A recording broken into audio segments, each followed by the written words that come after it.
자, 우리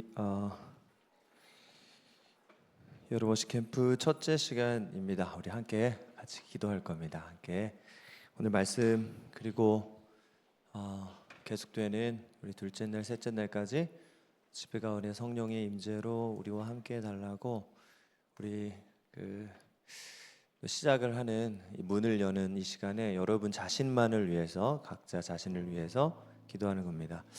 그리고 또 옆 친구들을 위해서 각자 먼저 자기 자신만을 위해서 기도하시고 그 다음에 우리 함께 온 다음 세대를 좀 축복하며 기도했으면 좋겠습니다. 그런 생각이 있을 수도 있어요. 왜 우리 워시 캠프는 뭐 이렇게 특별한 게 없는가? 항상 이렇게 말씀만 듣는가?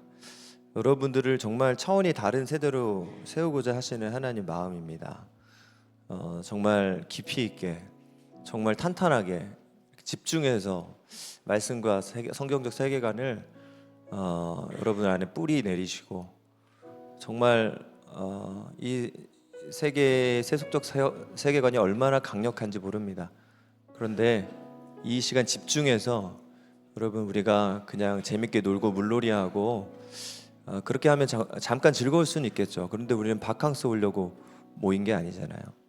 여러분들의 세계관을 뒤흔드시고 여러분들의 영적인 지진이 일어나게 하시려면 집중된 말씀의 선포가 필요하고 그런 예배와 기도가 필요한 거예요. 그래서 여러분들 마음가짐 가운데 혹시라도 왜 다른 캠프는 재밌는데 우리는 이름은 캠프인데 이게 무슨 캠프냐 이런 생각이 혹시라도 들걸요. 워십 캠프입니다. 네, 잠깐 기도하겠습니다.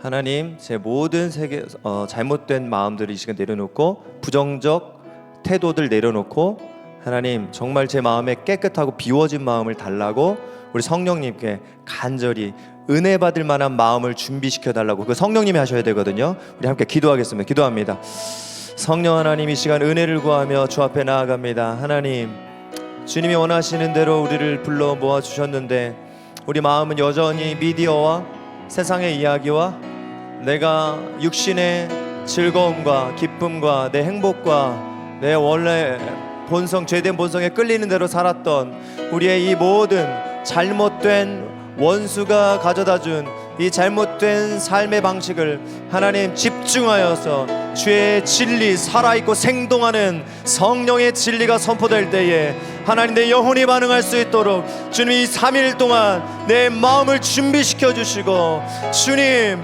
아버지 내가 만드는 것이 아니라 성령께서 만드신 하나님의 집이 내 안에 세워지고 하나님의 성벽과 하나님의 성전이 내 마음 가운데 다음 세대 가운데 우리 교회 가운데 중고등부 가운데 하나님 일하여 달라고 하나님 우리의 간구를 들어주시옵시고 주여 우리 간구대로 203일간의 모든 찬양과 말씀 선포와 기도 사역 가운데 친히 임재하셔서 주님의 피값 주고 사신 주의 백성들을 하나님이 원하셨던 그 모습 그대로 다시 그 하나님의 형상대로 회복시키시는데 모든 것을 하나님 쏟아부어 주시고 마지막 때에 더 강한 군사들로 세워주십시오. 우리 마음 가운데 있는 모든 잘못된 하나님 우리 안에 있는 모든 물들어 있는 세속적 세계관들이 다 말끔히 씻겨져 나가는 하나님 오늘 이 시간 오늘 아버지 이 모든 예배와 하나님 찬양과 모든 기도와 말씀 선포 가운데 주의 성령 임재하여 주시옵소서. 모든 중고등부 모든 선생님들 모든 하나님의 다음 세대들 가운데 우리의 기도대로 아버지의 역사를 이루어 주시옵소서. 하나님 우리가 첫째 날 문을 열며 하나님께 진심으로 간절히 구했습니다. 예수 그리스도의 이름으로 구할 때 하나님이 친히 응답하신다라고 주님의 이름을 걸고 약속하셨사오니 믿음으로 간구하는 우리의 기도에 응답하여 주십시오. 하나님 우리 육신이 반응하는 대로 따라가지 않게 하여 주시고 당신의 아들 예수 그리스도의 피값 주고 사신 우리의 생명이 결국 나의 생명이 아니라 그리스도의 생명임을 인정하고 지금 이 시간도 내 시간이 아니라 주님의 시간임을 인정하며 주님께 드리기를 기뻐함으로 자원하는 마음으로 드리고자 하는 의지를 가지고 주 앞에 서기 원합니다. 주님 그런 마음을 부어 주시옵소서. 주님 이 자리에 가장 서선한 데를 가장 부족한 자를 세우셨사오니 주의 성령을 부으사 말씀을 전하는 자나 듣는 자나 오직 그리스도의 은혜로 아버지 이 시간이 온전히 하나님께 반응할 수 있는 시간 될 수 있도록 주여 역사하여 주옵소서. 감사드리오며 예수 그리스도 이름으로 기도합니다. 아멘. 마태복음 6장 31절입니다. 마태복음 6장 31절.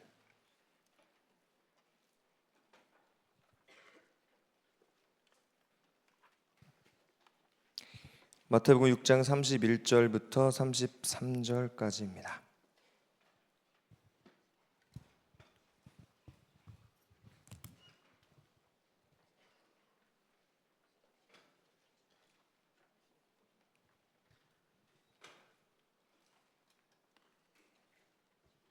마태복음 6장 31절부터 33절까지 우리 찾은 친구들 다 같이 함께 읽을게요. 시작. 그러므로 염려하여 이르기를 무엇을 먹을까 무엇을 마실까 이는 다 이방인들이 구하는 것이라.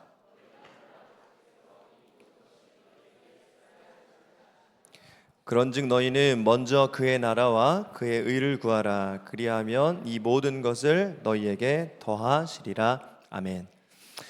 조금 문제가 있다고 한 어떤 청소년과 상담을 했습니다. 대충 이런 대화였거든요.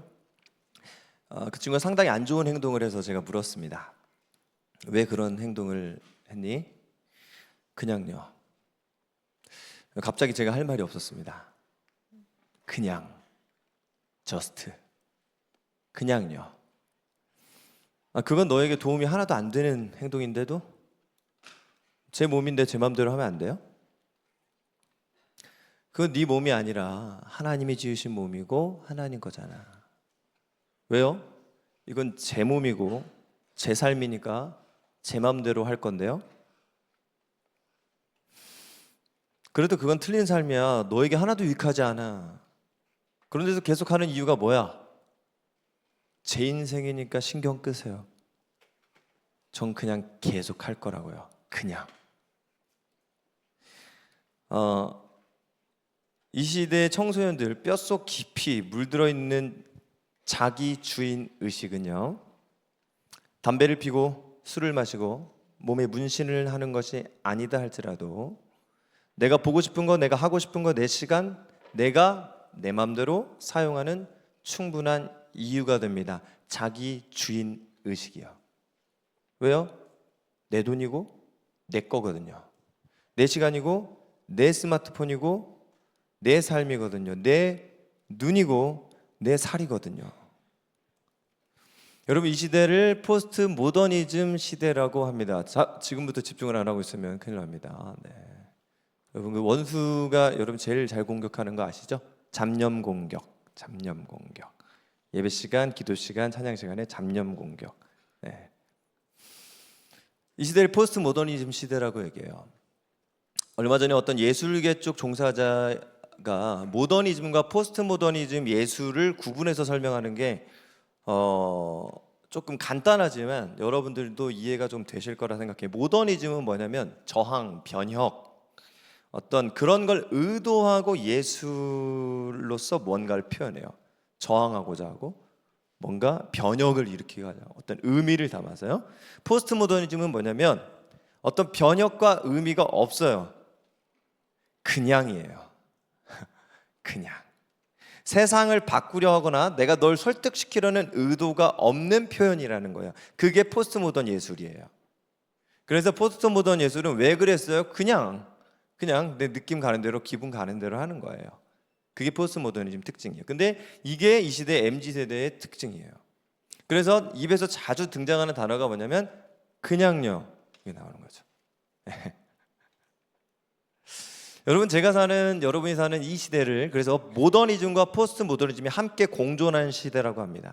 그러니까 이 포스트 모더니즘이 팽배한 세상 속에서 뭔가 어떤 의미를 가지고 가르쳐 주려고 하는 모더니즘도 여전히 이 시대에 있고요. 동시에 어떤 의미도 없고 세상의 주된 이야기는 이런 거야, 세상의 진실은 이거야 라고 말하면 안 되는 그런 건 너무 편협한 자세인 포스트 모더니즘도 같이 있는 거예요. 그래서 모든 것에는 사실상 어떤 의미도 없다. 한마디로 그냥이에요. 그냥 내가 하고 싶으니까. 여러분, 근데 이 그냥이라는 이 말은 사실 뭘 말하냐면요, 그냥 했어, 그냥 잤어, 그냥 안 했어, 그냥 죽였어. 이 모든 것, 철저히 내 선택의 주인은 나다라는 겁니다. 그냥은요, 주인이 그냥 난 거예요. 내가 끌려서 한 거예요. 그냥이라는 말은 뭐냐면 내가 그냥 지금 하고 싶으니까요. 내 마음이야 예요. 내 마음이야를 두 글자로 줄이면 그냥이에요. 내 마음이야가 무슨 말이에요? 내가 주인이야 라는 얘기입니다. 그러니까 지금 여러분이 살아가는 이 시대는 내 인생의 주인은 나다라는 사상이 가장 극명하게 실현되고 있는 세대이고요. 이것을 포스트 모더니즘이라고 해요. 내 인생의 주인은 나다. 여러분, 무서운 진리를 말씀드리자면 안톤 라베이라는 사람 아십니까? 사탄리즘을 만든, 사탄교를 만든 사람이고 사탄경을 쓰신 분입니다. 안톤 라베이. 생긴 것도 한번 구글에 쳐보세요. 굉장히 사탄같이 생겼어요. 네. 여러분, 사탄교 이렇게 따라다니시는 분들 아시죠? 막 머리 뿔 모양 만들고 혀에다가 그 악마 모양 만들고 여기다 막 문신하고, 그쵸? 이 사탄경 1장 1절이 먼저 아는 친구들 꽤 있죠? 사탄경 1장 1절 아는 친구들 큰 목소리 얘기해 볼래요? 내 인생의 주인은 너다. 내 인생의 주인은 너다. 내 인생의 주인은 나다요.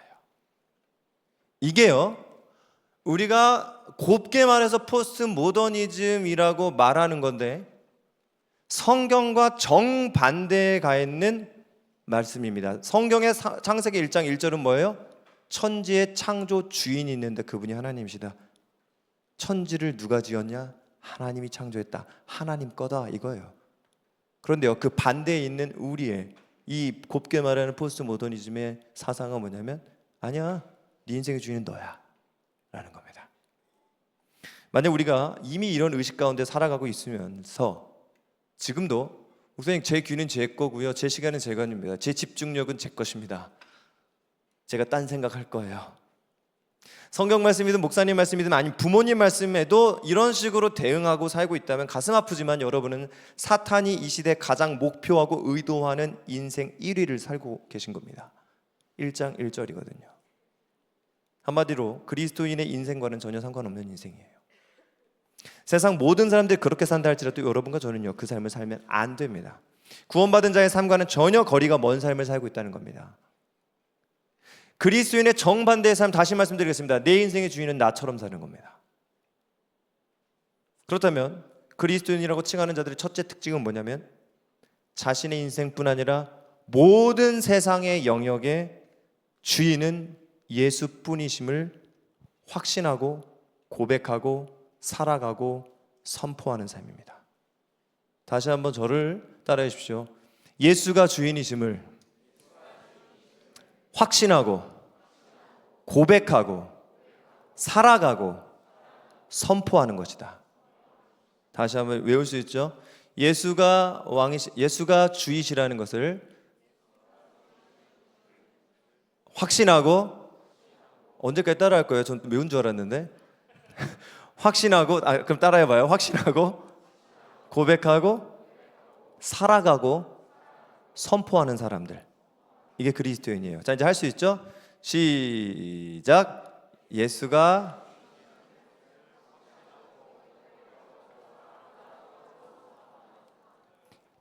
이게 복음의 핵심입니다. 예수 그리스도가 주이시다. 1번입니다.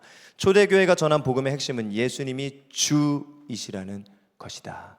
초대교회가 전한 복음의 핵심은 예수님이 주이시라는 겁니다. 이게 1번입니다. 총 4챕터이고요. 첫 번째가요, 초대교회가 전한 복음의 핵심은요, 예수님이 주 롤드이시라는 것이다. 자, 일단 초대교회는 처음 만들어질 때부터 그 계기요 핵심이 예수님의 부활하심입니다. 다시요, 초대교회가 생긴 계기, 핵심이 예수님의 부활하심입니다. 이건 이제 여주부 목사님이 쓰신 책 선교적 교회 1권의 1장에 그 예수님 부활에 대한 이야기가 다 나옵니다. 자, 로마서 1장 2절에서부터 4절입니다. 이 복음은 하나님이 선지자들을 통하여 그의 아들에 관하여 성경에 미리 약속하신 것이라. 그의 아들에 관하여 말하면 육신으로는 다윗의 혈통에 나셨고 성결의 영으로는 죽은 자들 가운데서 부활하사 능력으로 하나님의 아들로 선포하셨으니 곧 우리 주 예수 그리스도시니라. 자, 이 구절은요, 여러분은 아무것도 아닌 것 같이 들었을지 모르겠지만 이 구절은요, 초대교회가 고백하고 살고 선포하던 복음의 핵심 구절입니다. 로마서 1장 2절에서 4절이요. 자, 3절 한번 보여주실래요? 다시 한번 로마서 1장 3절이요. 자, 첫째는 뭐냐면 예수님을 다윗의 자손으로 오신 메시아로 보고 있습니다. 예수님을 뭐로 보고 있다고요? 메시아요. 여러분, 초대교회 전에는 예수님이 채찍 맞는 거 보고 제자들이 다 도망갔잖아요. 근데 제자들이 부활하신 예수님을 보고 다시 모여서 세워진 게 초대교회예요. 그 공동체가. 자, 그래서 그들이 뭘 봤냐면 예수님이 누구냐면 진짜 구약에서 말하던 메시아다라고 보고 있었던 거고, 둘째는 뭐냐면 예수님이 4절입니다. 4절에 죽은 자 가운데서 부활하신 존재로 확신합니다. 이게 초대교회가 확신했던 두 번째고요. 세 번째가 뭐냐면 예수님을 하나님의 아들로 믿고 선언합니다. 그래서 마지막 구절이 뭐냐면, 마지막 구절 다 같이, 자, 곧부터 다 같이 읽어볼게요. 시작. 곧 우리 주 예수 그리스도시니라. 자, 이런 분이야. 메시아셔. 이분이 죽음에서 부활하셨어. 하나님의 아들이야. 곧. 그래서 결국 뭐야? 우리 주 예수 그리스도니라. Jesus Christ our Lord라고 말하는 겁니다. 결론이 뭐냐면 그분이 주인이시다 이 말이에요. 이해되세요? 메시아시고 부활하셨고 하나님의 아들이라는 말은 동시에 뭘 말하냐면 하나님 예수 그리스도는 이 온 우주의 주인이시다라는 겁니다. 결국 이 모든 것을 통해 초대교회 성도들이 말하고자 했던 복음의 핵심은 뭐냐? 예수가 주시다. 주라고 하면 조금 이제 와닿지 않잖아요. 우리 오늘도 여러분 위대하신 주 찬양했지만 그 주를 너무나 우리가 익숙해져 가지고 주인이라고 생각을 하시면 좋을 것 같아요. 예수가 주인이시다. 그래서 고린도 성도들에게도 성도가 되는 특징에 대해서 바울은 이렇게 편지해요. 고린도전서 12장 3절. 그러므로 내가 너희에게 아뢰노니 하나님의 영으로 말하는 자는 누구든지 예수를 저주할 자라 하지 아니하고 또 성령으로 아니하고는 누구든지 예수를 무엇이라 할 수 없느니라? 주시라 할 수 없느니라. 예수를 주시라 할 수 없느니라. 자, 그렇다면 예수님이 주시라는 말씀의 의미는 뭐냐면 책에 이렇게 나왔습니다. 첫째는 주인이랍니다. 주인이라는 의미예요. 두 번째는요, 온 세상에 적법한 주인, 통치자. 온 세상에 적법한 주인이자 통치자. 당시 배경에서 이해하자면요, 주라는 단어 이 퀴리오스는요, 당시의 왕 같은 존재였던 황제 시저가 이 자신에 대해서 사람들이 시저에 대해 사용했던 단어가 바로 주예요. 큐리오스. 그러니까 그 시저에게만 사용했던 큐리오스라는 이름을 지금 예수님께 가져왔는데, 이 큐리오스의 뜻이 뭐냐면 신의 아들로서 온 세상에 적법한 주인이라는 뜻입니다. 좀 어렵지만 여러분들은 이 시대에 정말 흔들 수 없는 차원이 다른 세대로 자라나셔야 되기 때문에 제가 어려운 부분들을 조금 읽어드리도록 하겠습니다. 성서학자 이승현 박사의 글입니다. 로마의 황제 카이사르는 우주의 주인인 제우스의 아들로 간주되었고, 와 놀랍죠? 로마의 황제를 제우스의 아들로 간주했던 거예요. 신의 아들로 간주했던 거죠. 따라서 그는 신적인 능력과 자질을 소유한 세상의 큐리오스, 주로 선포되었으며 그가 전쟁을 끝내고 평화를 가져왔다는 소식은 그리스 로마 제국에 속한 모든 이들의 참 복음으로 제시되었다. 그러나 빌립보서 2장 6절에서 11절은 로마의 황제가 아니라 예수님이 우주의 참된 왕인 하나님의 아들로서 우주의 주권을 소유하고 있다고 주장한다. 따라서 세상의 모든 백성들은 로마 황제를 자신들의 주로 숭배하는 것이 아니라 높아진 예수를 자신들의 주로 숭배해야 한다. 근데 그 당시에는 정말로 주인은 누구였냐면 큐리오스였어요. 시저였어요. 황제였던 거죠. 그런데 이제 진짜 세상의 모든 백성들은 그가 주인이 아니라 예수가 진짜 너희의 주인이고 숭배해야 될 대상이야 라고 얘기했어요. 그러니까 당시의 시저가 아니라 예수님이 큐리오스다, 주다라고 외치기 시작했던 게 초대교회 성도들이에요. 초대교회 성도는요, 복음의 핵심을 알고 있었는데 그게 뭐였다? 예수님이 주인이시다, 이걸 얘기하고 다녔다는 겁니다. 심지어 여러분, 바울 사도는 로마에서 그렇게 외치고 다녔어요. 이건요, 당시의 사상에서 청천벽력 같은 고백이었습니다. 여러분, 우리가 그리고 십자가 복음이라고 하잖아요. 복음이 영어로 뭐예요? 가스펠이죠. 좋은 소식이잖아요. 이 복음이라는 단어도 원래는 복음을, 우리가 알고 있는 이 복음을 말하는 단어가 아니었대요. 이 복음 단어는 여주부 목사님 책 선교적 교회 1권 2장 내용을 그대로 읽어볼게요. 초기 교회 때 잘 들어봐요. 로마에서는 복음이란 단어 자체가 황제의 즉위나 생일 등 황제의 소식을 의미했다. 뭐가요? 복음이요.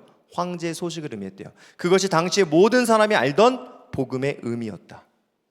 그런데 초기 교회는 로마 황제만을 위해 사용했던 그 단어, 특히 로마 황제를 지칭하기 위해 동전이나 기념비에도 새겨있던 주, 롤드나 하나님의 아들, Son of God 같은 표현을 예수님에게 사용했다. 초기 교회는 그것을 확신했고 고백했을 뿐 아니라 그 삶을 살고 그것을 다른 사람들에게 담대하게 선포했다. 그리고 그들 중 많은 사람들은 그 고백과 선포로 인해 많은 핍박과 불이익을 당하고 심지어 목숨까지 뺏겼다.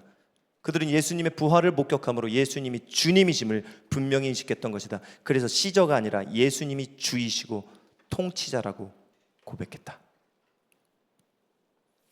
여러분, 복음이라는 단어가 로마 세계에서 황제에 관한 것이었대요. 황제에 관한 소식이었대요. 무슨 말인지 아시겠어요? 지금 우리는 복음을 받아들여야 되라고 하는데 그 당시에는 황제 소식인 거예요. 여러분, 유이신을 믿던 유대인들에게 복음은 뭐였냐면 창조주 하나님, 그러니까 예수님 말고요, 창조하셨던 창조세계의 주인이신 창조주 하나님의 귀환에 관한 이야기였고, 로마 시대는요 황제에 관한 이야기였어요. 그런데 초대교회는 갑자기 그 창조주 하나님에 대한 복음이라는 단어와 황제라는 소식의 복음이라는 단어를 누구에게 사용하기 시작했다? 예수님이라는 분에게 적용하기 시작했다. 로마서 1장 2절 다 같이 큰 목소리로 읽어보겠습니다. 시작.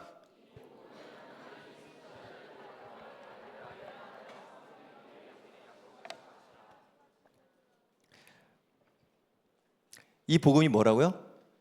그 누구에 관하여? 그의 아들에 관하여 성경이 미리 약속하신 것이죠. 여러분 지금 목사님 뭐 다 알고 있는데 뭘 굳이 막 이렇게 얘기하세요? 이렇게 생각이 될지 모르겠지만, 여러분 지금 첫 시간에 이 부분을 여러분들이 명확하게 근거를 가지고 잘 확립해 놓으셔야 됩니다. 우리의 복음이 그냥 내가 예수 믿고 마음 따뜻해지고 위로받고 천국 가는 게 아니라, 진짜 복음의 핵심은 예수님이 온 세상에 적법한 주인이시라는 것을 내가 확신하고 고백하고 살며 선포하는 것이구나.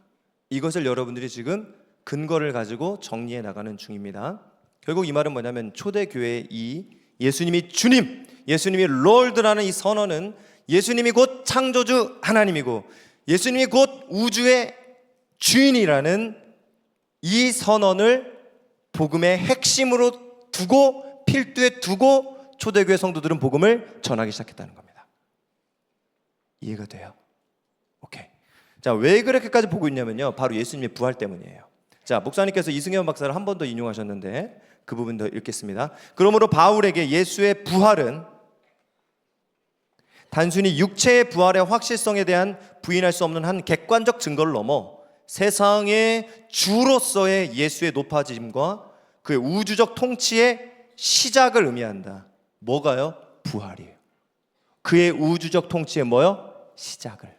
그리고 부활한 주 예수의 높아지심은 보이는 것들과 보이지 않는 것들, 그리고 하늘과 땅의 모든 존재들에게까지 영향을 미치는 전 우주적인 사건이다. 뭐가요? 부활이요. 부활이요. 오케이. 이에 대해 크리스토퍼 라이트는 또 이렇게 얘기합니다. 신약에서 발견되는 대단히 놀라운 사실이 있다. 그것은 이스라엘의 거룩하신 분인 야훼가 그 하나님이며 성경에 나온 그분의 정체성, 성품, 행동의 모든 풍성한 차원에서 초월적으로 유일하신 분이라고 믿은 사람들이 그 야훼를 주의 깊게 영속적으로 모든 세세한 항목까지 나사렛 예수와 동일화시켰다는 사실이다. 간단하게 얘기해 줄게요. 크리스토퍼 라이트가 뭐라고 얘기했냐면요, 하나님에게서 발견되는 정체성, 성품, 초월적 모든 능력을 주의 깊게 세세한 항목까지 예수와 동일화시켰다. 예수와 동일화시켰다. 여러분, 이 아이패드의 주인은 저입니다. 제 소유예요. 그럼 제 마음대로 할 수 있죠? 이것으로 제가 못을 박는다고 여러분들이 오 하겠지만 막을 수 있어요, 없어요?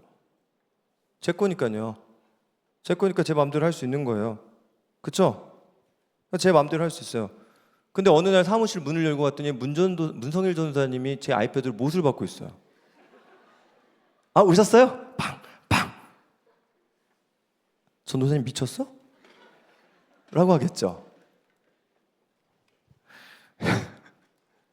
여러분, 그 당시 시저 황제는 그 나라의 왕이고 주인이에요. 자, 원하면 뭐든지 가질 수 있었어요. 살리고 죽일 수도 있었어요. 원하면 뭐든지 할 수 있어요. 내 맘대로 할 수 있는 거예요. 아이패드를 내 맘대로 할 수 있듯이 내가 주인이니까요. 그런데 거기서 시저 당신이 아니라 이 나라의 퀴리오스가 당신이 아니라 예수가 이 나라 이 세상의 퀴리오스요. 예수가 주인이야.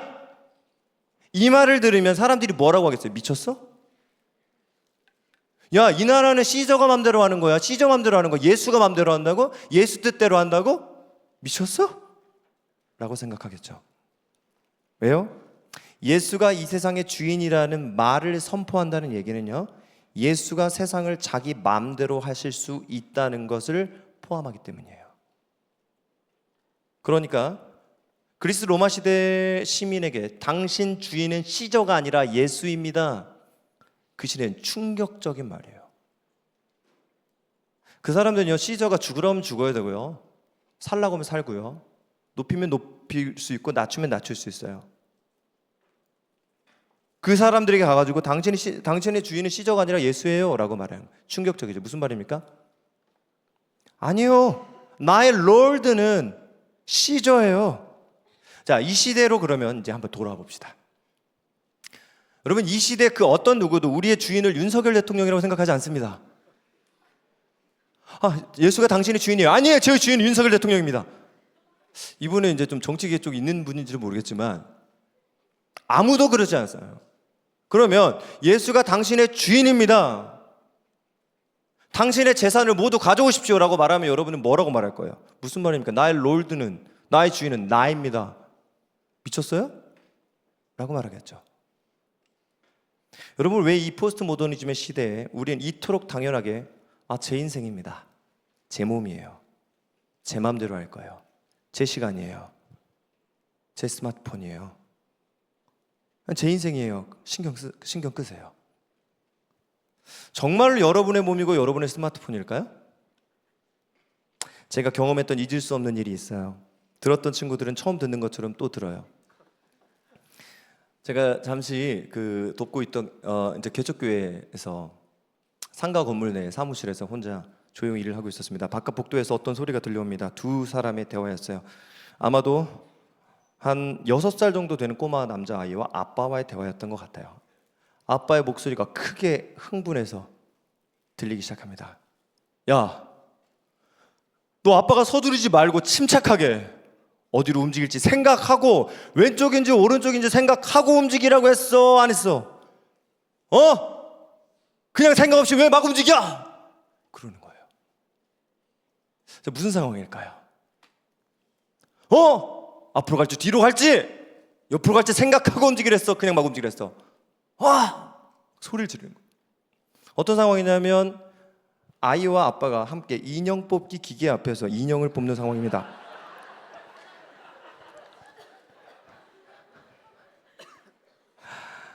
아들이 울먹거리는 소리로 이렇게 들렸어요. 아빠가 무슨 상관이야? 막 그러는 거예요. 아빠가 무슨 상관이야? 막 그러는 거야. 그랬더니 아빠의 말이 더 놀랍습니다. 무슨 상관? 그 돈 누가 줬어? 그 돈 누가 줬어? 아빠가 줬잖아! 막 그러는 거예요. 그러니까 아빠 미워! 막 그러는 거예요. 그 돈 누가 줬어? 혼자 생각해봤습니다. 그 돈은 정말 누가 줬지? 아빠가 줬죠. 그 한마디에 아이가 어쩔 줄 모르는 겁니다. 생각해보니까 아이도 생각해보니까 아빠가 무슨 상관이 했다가 그 돈 누가 줬어? 라고 하는 순간 그렇네, 아빠가 줬네? 생각하는 순간 할 말이 없는 거예요. 그러니까 아빠 미워하는 수밖에 없는 거예요. 제가 이 부자의 대화 가운데 한 가지 사실을 깨달았습니다. 아빠가 돈 줬잖아요, 그죠? 그래, 아빠가 돈을 줬어요. 그런데 아이는 분명 자기 돈이 아니었고 아빠가 줬음에도 불구하고 자기 거라고 생각을 하고 있었어요. 그래서 왜 아빠 상관해요? 라고 말했던 거거든요. 게다가 만약 이 아이가 장난감 뽑기를 진짜 열심히 앞뒤적으로 잘 움직여가지고 만약 인형을 뽑았다 칩시다. 그러면 그 인형은 누가 갖습니까? 아빠가 가져요? 뽑아라, 뽑아라, 뽑아라. 예스, 날 거다. 안녕 하고 아빠가 막 도망가요? 당연히 아이가 갔죠. 당연히 아이가 갔죠? 자, 아이가 장난감을 가졌어요. 그럼 아이는 그 장난감을 가지고 뭐라고 얘기해요? 이 장난감을 누구 거라고 얘기해요? 내 거라고죠. 이 장난감은요, 제가 뽑았지만 아빠가 돈을 줬기 때문에 아빠 거예요 라고 말해요? 아니요, 내 거라고 말해요. 자, 여러분 한번 잘 생각해 보세요. 사실 지금 장난감 뽑을 수 있는 돈 누가 줬죠? 아빠가 줬죠. 자, 아이가 입고 있는 옷 누가 줬죠? 엄마가요? 네, 아빠로 합시다. 네, 아빠가 사줬죠. 한번 조금만 더 한번 가봅시다. 자, 손가락은 누가 줬어요? 아이가 장난감을 뽑을 수 있도록 조종할 수 있는 이 손가락은 누가 줬어요? 부모님이 줬죠. 맞죠? 그러면 먼저 그 부모님이 아이를 태어나게 했고, 그래서 그 손가락이 잘 자라도록 열심히 돈 벌어서 그 아이를 거기까지 앞뒤적으로 움직일 수 있는 능력까지, 그 근육이 자랄 때까지 키워준 거 아닙니까? 부모님이. 그런데 아이는 어떻죠? 이 손가락을 누구 손가락이라고 얘기해요? 원래 내 손가락이고, 이 옷도 원래 내 옷이고, 지금 얻은 장난감도 내가 열심히 앞뒤 좌우로 머리 좋게 해서 얻어냈더니 이 장난감은 내가 열심히 잘해서 얻은 원래 내 거라고 생각하죠. 그렇다면 자, 이제 그 아이를 태어나게 해서 그 정도까지, 아이가 장난감을 뽑아서 가질 수 있을 정도까지 제공한 부모님은 어떤가요? 자, 우리 부모님이 산 차, 산 집 다 뭘로 샀죠? 부모님이 번 돈으로 샀죠? 그렇죠? 그러니까 부모님 집이고 부모님 차죠? 자, 그런데 그 돈을 어떻게 벌었죠? 자, 여러분 잘 따라와야 돼요. 중간에 세면 안 돼요. 중간에 갑자기 아빠랑 장난감 뽑던 그 막 추억으로 빠지거나 그러면 안 돼요. 잘 따라오셔야 돼요. 자, 돈을 어떻게 벌었죠? 부모님은요? 부모님이 아침부터 저녁까지 열심히 일하고 두 팔과 두 다리를 앞뒤 좌우로 열심히 움직여서 월급이 딱 나오면 당연히 그 월급이, 그 돈이 누구 거라고 생각해요? 당연히 내 돈이라고 생각하죠. 왜요? 내 두 팔과 두 다리로 앞뒤 좌우로 열심히 움직여서 내가 벌었으니까요. 그렇죠? 그래서 그 돈으로 산 차, 그 돈으로 산 집은 내 집이라고 말해요. 근데 잘 한번 생각해봐요. 꼭 누구 같죠 지금? 아까 그 아이하고 똑같죠? 자, 만약 여러분의 아빠가 과수원 농부라고 한번 생각해 봅시다. 땅에 열심히 씨앗을 뿌리고 앞뒤 좌우로 움직여서 농작을 하고 나무를 키워서 땀 흘려서 고생해서 얻은 사과나무 열매를 딱 얻었습니다. 자, 그래서 이 사과나무 열매를 팔아서 그것을 돈을 벌었다고 칩시다. 그래서 그 돈과 사과 열매가 당연히 우리 부모님 거가 맞습니까? 부모님이 앞뒤 좌우로 열심히 수고해서 얻은 거니까 당연히 부모님 거 아닙니까? 할아버지가 줬죠. 그쵸? 할머니 할아버지가 줬잖아요. 그쵸? 그 두 팔과 두 다리 누가 줬어요? 할머니 할아버지가 주셨죠. 자, 그럼 할머니 할아버지 한번 또 가봅시다. 자, 할머니 할아버지는 어디까지 갈 거냐고요? 계속 갈 거예요. 고조 할아버지까지 갈 거니까 잘 따라오세요. 할머니 할아버지는 어떻게 해서 우리 부모님의 두 팔과 두 다리를, 몸을, 지혜를 주셨죠? 나중에 커서 사과나무 잘 키우라고 앞뒤 좌우로 움직일 수 있는 손가락 9개, 너무 좀 이상하니까 손가락 10개를 좀 한번 자라나게 하고 계산하고 출생시켰죠? 맞아요? 여보, 우리 이 아이 이번에 우리 키워야 되는데 손가락은 10개가 꼭 있어야 된대요. 그래서 손가락 10개 다 같이 붙입시다. 앉아가지고 둘이 밤새 막 손가락 막 끼우고, 하나 어디 갔지? 하나가 어디 갔지? 여기 있구나. 막 그렇게 했을까요? 아니요, 그냥 두 분을 사랑해서 한번 주무셨어요. 주님이 주신 원리에 따라 남자와 여자가 언약 관계에 의해 소중한 성관계를 가졌고 한 생명이 태어났어요. 인간은 손가락을 하나하나 붙인 적이 없어요. 그저 하룻밤을 함께한 것뿐인데 10손가락을 가진 영원한 생명이 태어납니다. 여러분, 그리고 가끔 궁금하지 않아요? 사람이 자식을 낳으면 왜 꼭 사람만 나오지? 가끔 두꺼비도 나오고 거북이도 나와야 조금 이거 좀 뭔가 재미도 있고 스릴도 있지 않을까요? 야, 이번에 제발 사람 나와라 제발. 뿡 도룡뇽 뭐 이러면 너무. 무조건 사람은 왜 둘이 자면 왜 꼭 사람만 낳냐고요.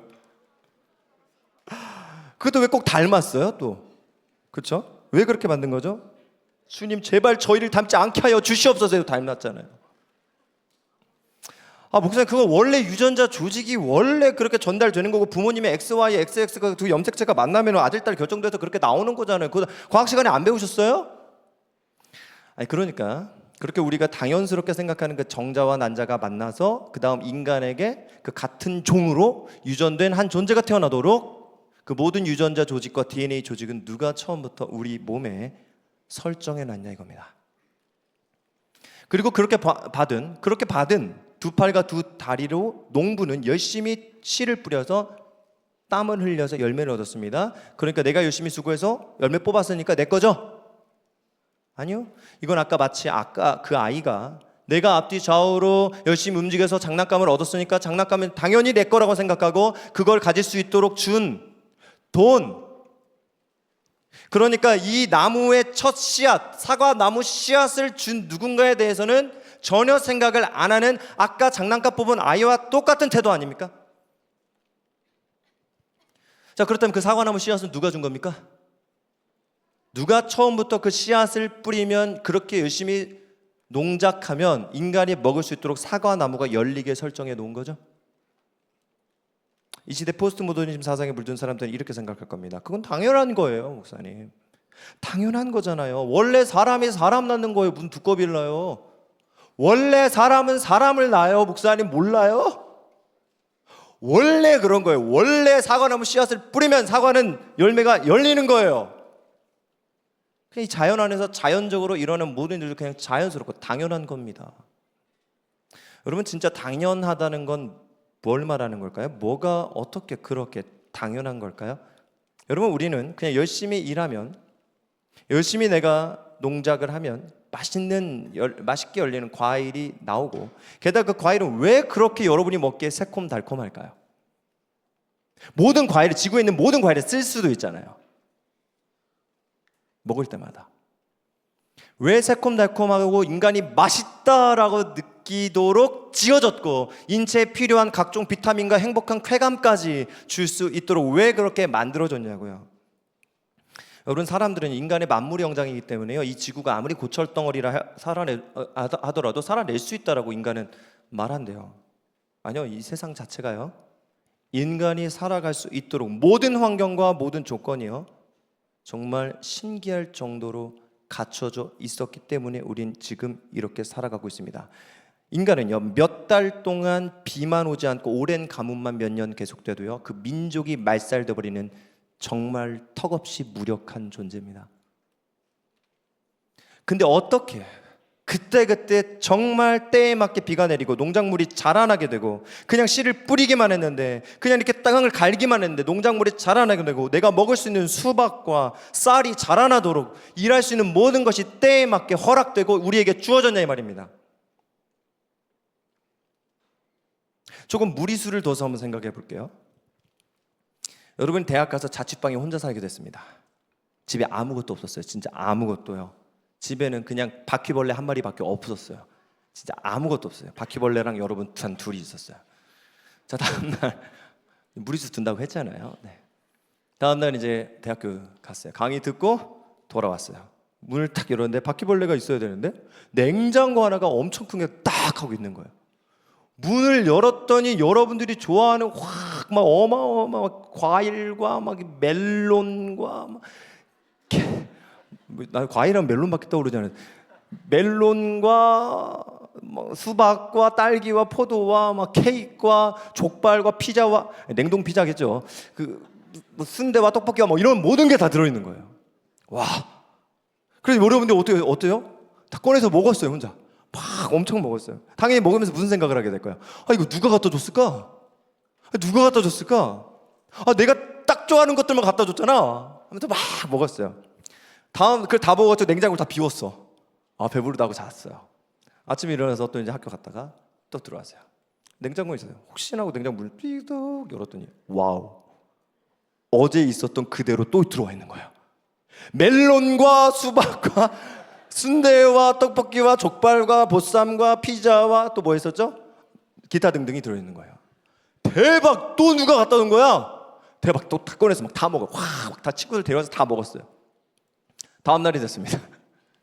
또 학교 갔다 와서 냉장고를 설마 하고도 삐꾸뚝, 와우! 또 있는 거예요.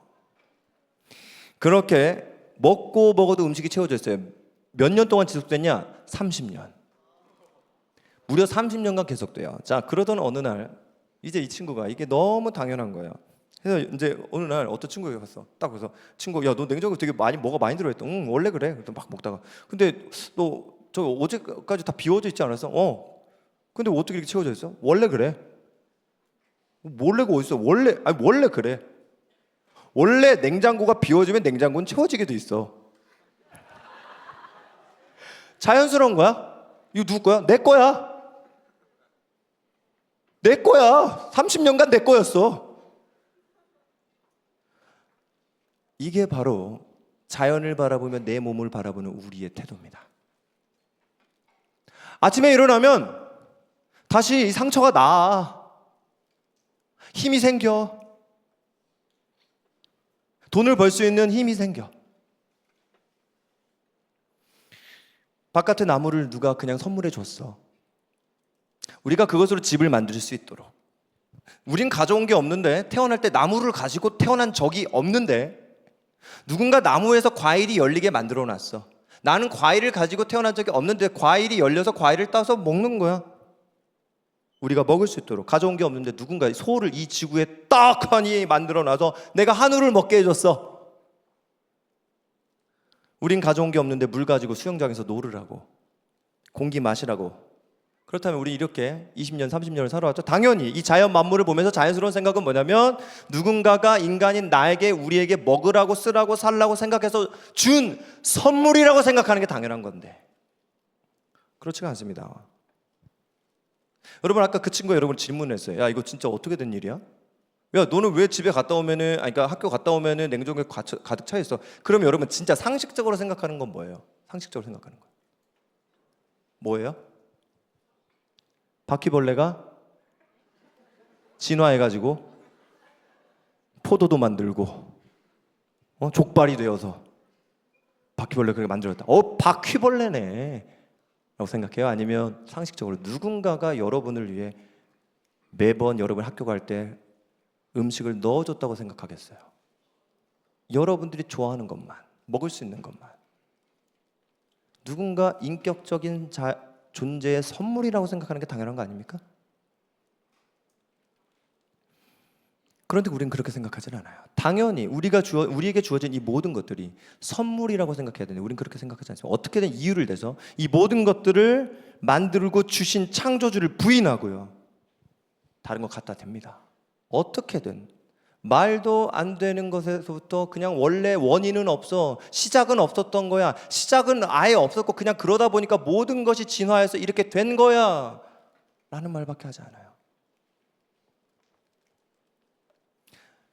뭔가 계속되고요, 자연스러우면 그것은 그냥 당연한 거라고 얘기하는 겁니다. 정말 당연합니까? 우린 태양이 그냥 떠 있으니까 태양은 몇 도고, 태양은 어떻게 떠 있고, 상어가 지나다니까 바다의 상어는 이렇게 지나다니고 지느러미가 생겼고 이빨이 있고, 이런 내용 측정을 하고 사실 설명을 했는데 상어가 왜 상어되어 거기 그렇게 지나다니는지 왜인지는 이유를 설명을 못해요. 어떻게 그럴 수 있었는지 설명을 못해요.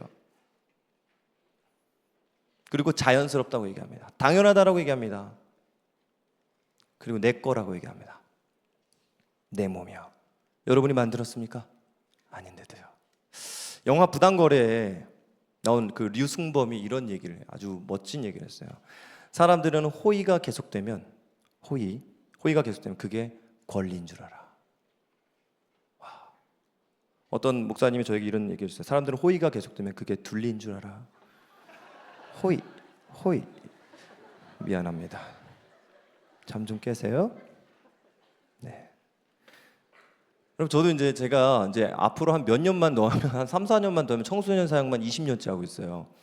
정말 지긋지긋해 죽겠습니다. 정말 농담이에요. 네.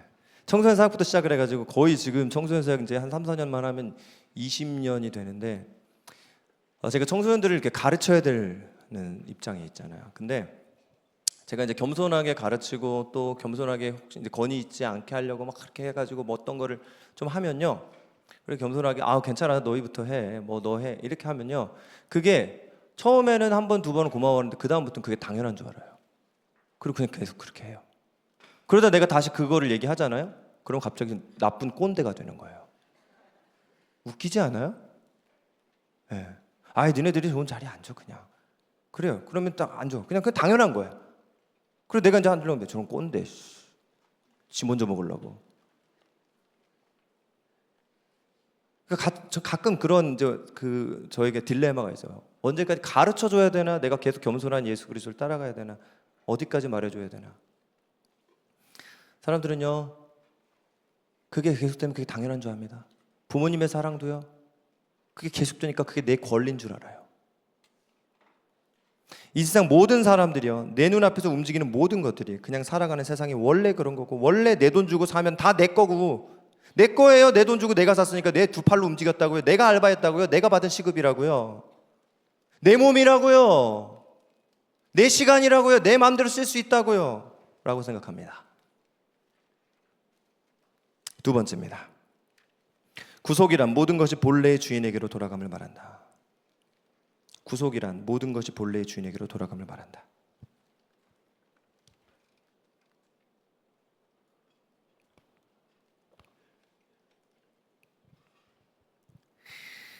여러분, 이번 워시캠프 주제를 이해하기 위해서 기독교 세계관이 매우 중요합니다. 기본적으로 세계관이란 뭐냐면요, 자, 저 친구와 내 친구가 둘 다 똑같은 영화를 봐요. 근데 똑같은 영화인데 완전히 다른 해석을 해요. 이게 세계관이에요. 저와 여러분이 사는 이 세상은요, 그냥 대충 세상이 가르쳐준 대로 보고 해석하다고 다 맞는 거 아니에요. 이해되세요? 그리스도인들이요, 그리스도인 청소년들이요, 여러분들이 그냥 내 머릿속 육신대로 흘러가는 대로 해석되는 것이 다 맞는 게 아니라고요. 그냥 보이는 대로 살면 안 됩니다. 여러분이 공부하고 배우는 이 역사적 사건들은요, 그냥 세상 사람들이 해석하는 것보다 훨씬 더 큰 해석을 가지고 있습니다. 이게 메타 내러티브라고, 거대 담론이라고 얘기해요. 성경적인. 자, 레슬리 뉴비긴이라는 매우 훌륭한 선교학자가 이렇게 말합니다. 성경은 그저 look at the book, 볼 책이 아니라 look through the book, 책을 통해 봐야 되는 책이라는 거예요. 이 책을 볼 게 아니라, 그저 볼 책이 아니라 책을 통해서 세상을 봐야 되는, look at the book이 아니라 look through the book. 무슨 말이냐면 우리가 사는 이 세계를 그냥 볼 게 아니라 성경을 통해서 배워야 된다. 자, 기독교 세계관 아주 쉽게 세 가지로 정리를 하다 보면 3단계 따르십시오. 창조, 타락, 구속, 창타구예요. 창타구가 기독교 세계관의 아주 큰 이야기예요. 자, 그러니까 아까 인형 뽑기 예화처럼, 자, 내 두 손으로 앞뒤 좌우로 일할 수 있고 사과를 먹을 수 있는 거는 이 세상의 주님이 창조하셨고 우리에게 주셨고, 내가 이렇게 두 팔과 두 다리를 조금만 움직여서 땀을 조금 흘리면 먹을 수 있도록 주인께서 우리에게 제공하신 겁니다. 그것을 아는 것이 바로 기독교 세계관이에요. 이해되세요? 이걸 모르고 사는 건 뭐냐? 그냥요, 내 거예요. 내 두 팔이에요. 내 거예요. 내가 얻은 거예요. 이게 기독교 세계관을 전혀 모르는 거예요. 기독교 세계관을 아는 건 뭐냐면, 아, 주인이 따로 있구나, 를 아는 겁니다. 자, 그러면 이걸 첫 번째 아는 거예요. 이게 창조예요. 두 번째는요, 하나님이 그렇게 창조하셨어요. 그래서 다 주인이 주님이라는 걸 알았어요. 근데 왜 이렇게 고통이 많은 거죠? 왜 이렇게 고통이 많은 거예요? 성경은 뭐라고 대답해요? 타락이요. 두 번째, 창조, 타락. 그게 답이에요.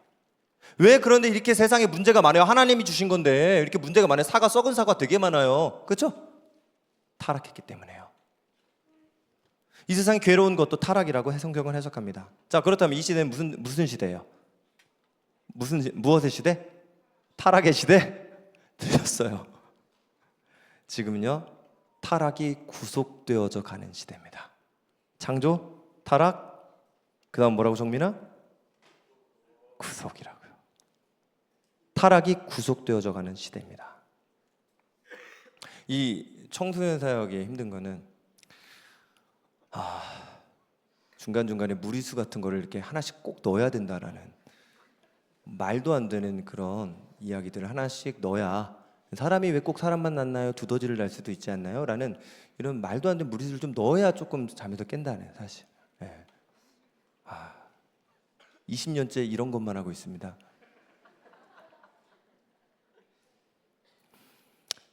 저도 이제 조금 이렇게 좀 멋진 이야기들만 이렇게 낸시 피어시 얘기하고 레슬리 뉴길린 딱 얘기해도 이렇게 조용히 다 알아서 속고 그랬으면 좋겠는데 레슬리 뉴길린 하면 이런 표정이래요. 낸시 피어시 두더지 놀라워요. 네. 낸시 피어시는요 이렇게 얘기합니다. 기독교 교리를 엄격하게 개인적 신념의 문제로 받아들였다. 이게 기독교인들의 치명적 약점이다. 기독교인들의 치명적 약점 다시요. 기독교 교리를 엄격하게 개인의 신념의 문제로 받아들였다는 점. 그러니까 그리스도의 신성, 동정녀 탄생, 기적, 부활 등 하나하나를요 그냥 개인 신념으로 이해하는 거예요. 개인 신념. 그리스도의 신성, 동정녀 탄생, 기적, 부활 등. 나 구원하시려고.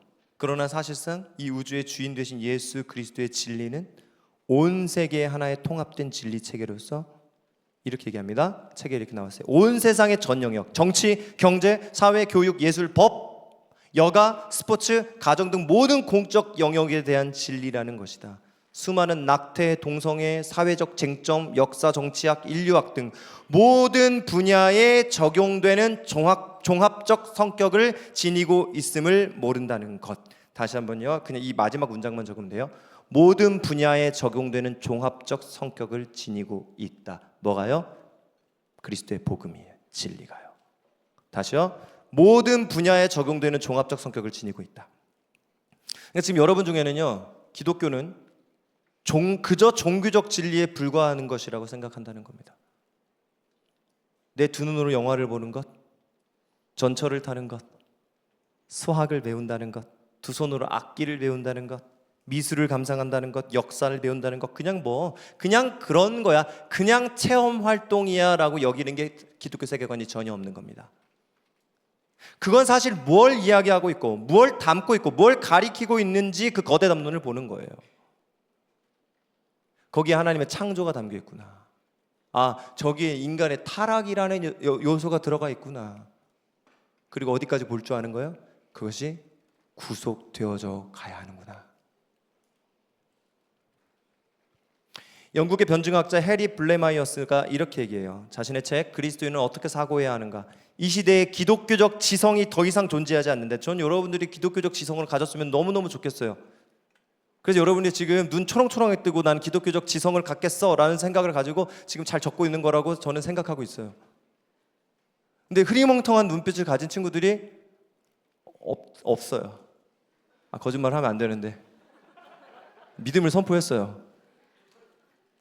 기독교적 지성을 가지고 이 시대의 기독교적 지성이 더 이상 존재하지 않는데 교육, 경제, 정치, 과학, 예술 등 같은 주제에 관해 성경에 기초한 철학이 없다는 것. 왜? 현대 그리스도인은 세속주의에 굴복해서 세속적 지성이 만든 준거 틀과 세속적 판단을 반영하는 일련의 평가 기준을 받아들였기 때문이다. 세속적 판단을 반영하는 일련의 평가 기준을 받아들였기 때문이다. 누가요? 현대 그리스도인이요. 다시요. 현대 그리스도인은 세속주의에 굴복해 세속적 지성이 만든 준거 틀, 세속적 판단을 반영하는 일련의 평가 기준을 받아들였죠. 그래서 여러분들이 뭐라고 하는 거예요? 내 거예요. 내 거예요. 내 인생이에요. 내 마음이에요. 제 마음대로 할 수 있습니다. 이게 바로 세속적 준거 틀입니다. 그대로 받아들인 겁니다. 목사님이 뭔데요? 부모님이 뭔데요? 성경이 뭔데 이렇게 하라 저렇게 하라고 하는 거예요? 내가 원하는 대로 저는 할 건데요. 정말 중요한 부분 인용할 겁니다. 지금 낸시 피어시가 말합니다. 완전한 진리라는 책을 쓴 사람이 낸시 피어시예요. 우주의 저변에 깔려있는 구조는 창조주의 생각을 반영한 것이다. 성경의 기사에는 사실과 가치, 이분법이 없다. 사실 1층집, 가치 2층집, 이분법이 없다. 창조주의 뜻과 분리된 자율적인 또는 독립적인 정체성을 가진 건 아무것도 없다. 창조주의 뜻과 분리된 자율적인 혹은 독립적인 정체성을 가진 것은 아무것도 없다. 따라서 모든 창조 세계는 하나님과의 관계에 비추어 해석되어야 마땅하다. 이것만 적어놓으세요. 자, 모든 창조 세계는 하나님과의 관계에 비추어 해석되어야 마땅하다. 기독 지성인들이요, 잘 적어놓으십시오. 모든 창조 세계는 하나님과의 관계에 비추어 해석되어야 마땅하다. 이게 낸시 피어스가 얘기한 거예요. 우리가 공부하는 분야가 무엇이든, 여러분들이 뭐 정말 기독교 세계과 상관없는 분야, 저는 식품 영역을 공부할 건데요, 저는 경영을 공부할 건데, 저는요 화학을 공부할 건데, 모든 공부하는 분야가 무엇이든 우리는 하나님이 세계의 구조를 짤 때 사용하신 법칙과 창조의 명령을 발견하게 되는 것이다. 아, 그래서 XY하고 XX하고 만나는 거구나. 하나님이 사용하신 법칙이구나. 한마디로 여러분, 온 우주는 지금 창조주 하나님, 곧 주인이신 그리스도에 대해 말하고 있는 중이란 얘기예요. 시편 19편 1절입니다. 여러분, 그냥 듣고만 있으면 졸려요. 그리고 기독교 지성인의 태도는 아니에요. 전 여러분들에게 기대하는 바가 매우 큽니다. 얼마 전에 우리 포도나무 교회에 오셨던 한 교수님께서 정말 이 세계의 서구의 기독교에 이제 점점 저물어가고 있는 그들의 어떤 모습을 보면서 세계의 정말 희망으로, 대한민국 청년으로, 정말 대한민국 다음 세에 이 세계의 열방이 달려있다라고 그분은 그렇게 선포하시더라고요. 저도 일부 동의합니다. 정말 여러분들에게 정말 하나님의 희망을 걸고 계신다는 것이 그때 저도 강하게 밀려왔어요. 이 북미를 중심으로 서구에 있는 이 다음 세대의 세계관은요, 거의 이 포스트 모더니즘 세계관은 그냥 아예 똘똘 뭉쳤습니다. 내 겁니다. 내 마음입니다. 이 모든 것이 그냥 내 것이에요. 그래도 대한민국 안에는요, 하나님이 정해놓으신 어떤 질서라는 게 그래도 살아남으십니다. 기독교 국가 중에. 저는 여러분들이 정말 다음 세대에 정말 중요한 주역이라고 생각하는데, 정말 내가 정말 그런 사람이 될 수 있을까? 예, 물론이고. 여러분들이 정말 지금 이런 것들을 하나하나 잘 기록해놓고, 이것이 그냥 기록해놓고 어쩔 수 없이 시간 때우기가 아니라 내가 정말 이런 사람이 되겠다라는 마음을 가지고, 그런 열정을 가지고 해주세요. 옆 친구가 자고 있다면 같이 자지 말고 깨워주셔야죠. 네, 여긴 숙소가 아닙니다. 선생님들 꼭 이제 잔 친구, 좋은 친구들, 지금 제가 본 친구는 한 명밖에 없는데 숙박비 꼭 받으세요. 꼭 받아주세요. 숙박비는 우리 참가비의 2배입니다. 자, 보겠습니다. 19편 1절 다 같이 한번 읽겠습니다. 시작. 하나님의 영광을 선포하고 궁창이 그의 손으로 하신 일을 나타내는도다. 여러분, 이 세상에 있는 모든 것이 하나님의 영광을 지금 고백하고 있는 중이에요. 하나님 위대하심을, 그 손으로 하신 일을 나타내고 있는 중이에요. 여러분, 이제 잊으시면 안 돼요. 우리 그리스도인은 전도, 선교라는 이 지상 대명령, 곧 영혼을 구원하는 일과 함께 반드시 우리가 주의를 기울여야 될 건 뭐냐면, 영원한 천국이 다시 오실 때까지 여러분 주변을 둘러싼 이 온 세계와 내 눈에 보이는 모든 걸 해석하고 구속하는 일에 여러분들이 삶을 거셔야 됩니다. 이것이 그리스도를 사랑하는 자들이 나아갈 삶의 방향성이에요. 여러분, 예수님을 사랑하십니까? 예수님 사랑하시는 분만 아멘. 여러분, 예수님을 사랑한다면 우리가 어떻게 살아가야 될지를 지금 얘기해 주고 있습니다. 내 눈에 보이는 모든 것을요, 이 세계관으로 해석하고 확신하고 고백하고 살아가고 선포하는 거예요. 그렇지 않으면요, 천국 얘기했던 하늘 이야기는요, 그냥 일요일 날 이 교회에서 끝인 거예요. 월요일부터 토요일까지 대부분의 여러분의 일상은요, 그저 대학교 가도요 성경하고는 완전히 동떨어진 이 세상 친구들하고 단 하나도 다를 것 없이 살아갈 것이기 때문이에요. 여러분, 초대교회 또한 복음이, 더 나아가 성경적 진리가 공적 진리인 것을 분명히 인식하고 있었대요. 모든 공적인 영역에 이 복음의 실천을 위해 힘썼다고 합니다. 전 여러분들이 각 영역에서 그렇게 해야만 한다고 생각합니다. 그리고 그들은 그로 인해 많은 핍박을 받습니다. 만약 교회가 개인적인 종교 하나로 취급받았더라고, 그리고 그것으로 만족했더라고 한다면요, 로마 제국의 핍박을 피할 수 있었대요. 왜냐하면 그 당시에 그런 종류의 공동체들이 많았답니다. 로마법의 보호까지 받았대요. 그냥 자기들의 개인적 신앙 사유화를 가지고 했던 공동체는 로마법의 보호까지 받았다고요.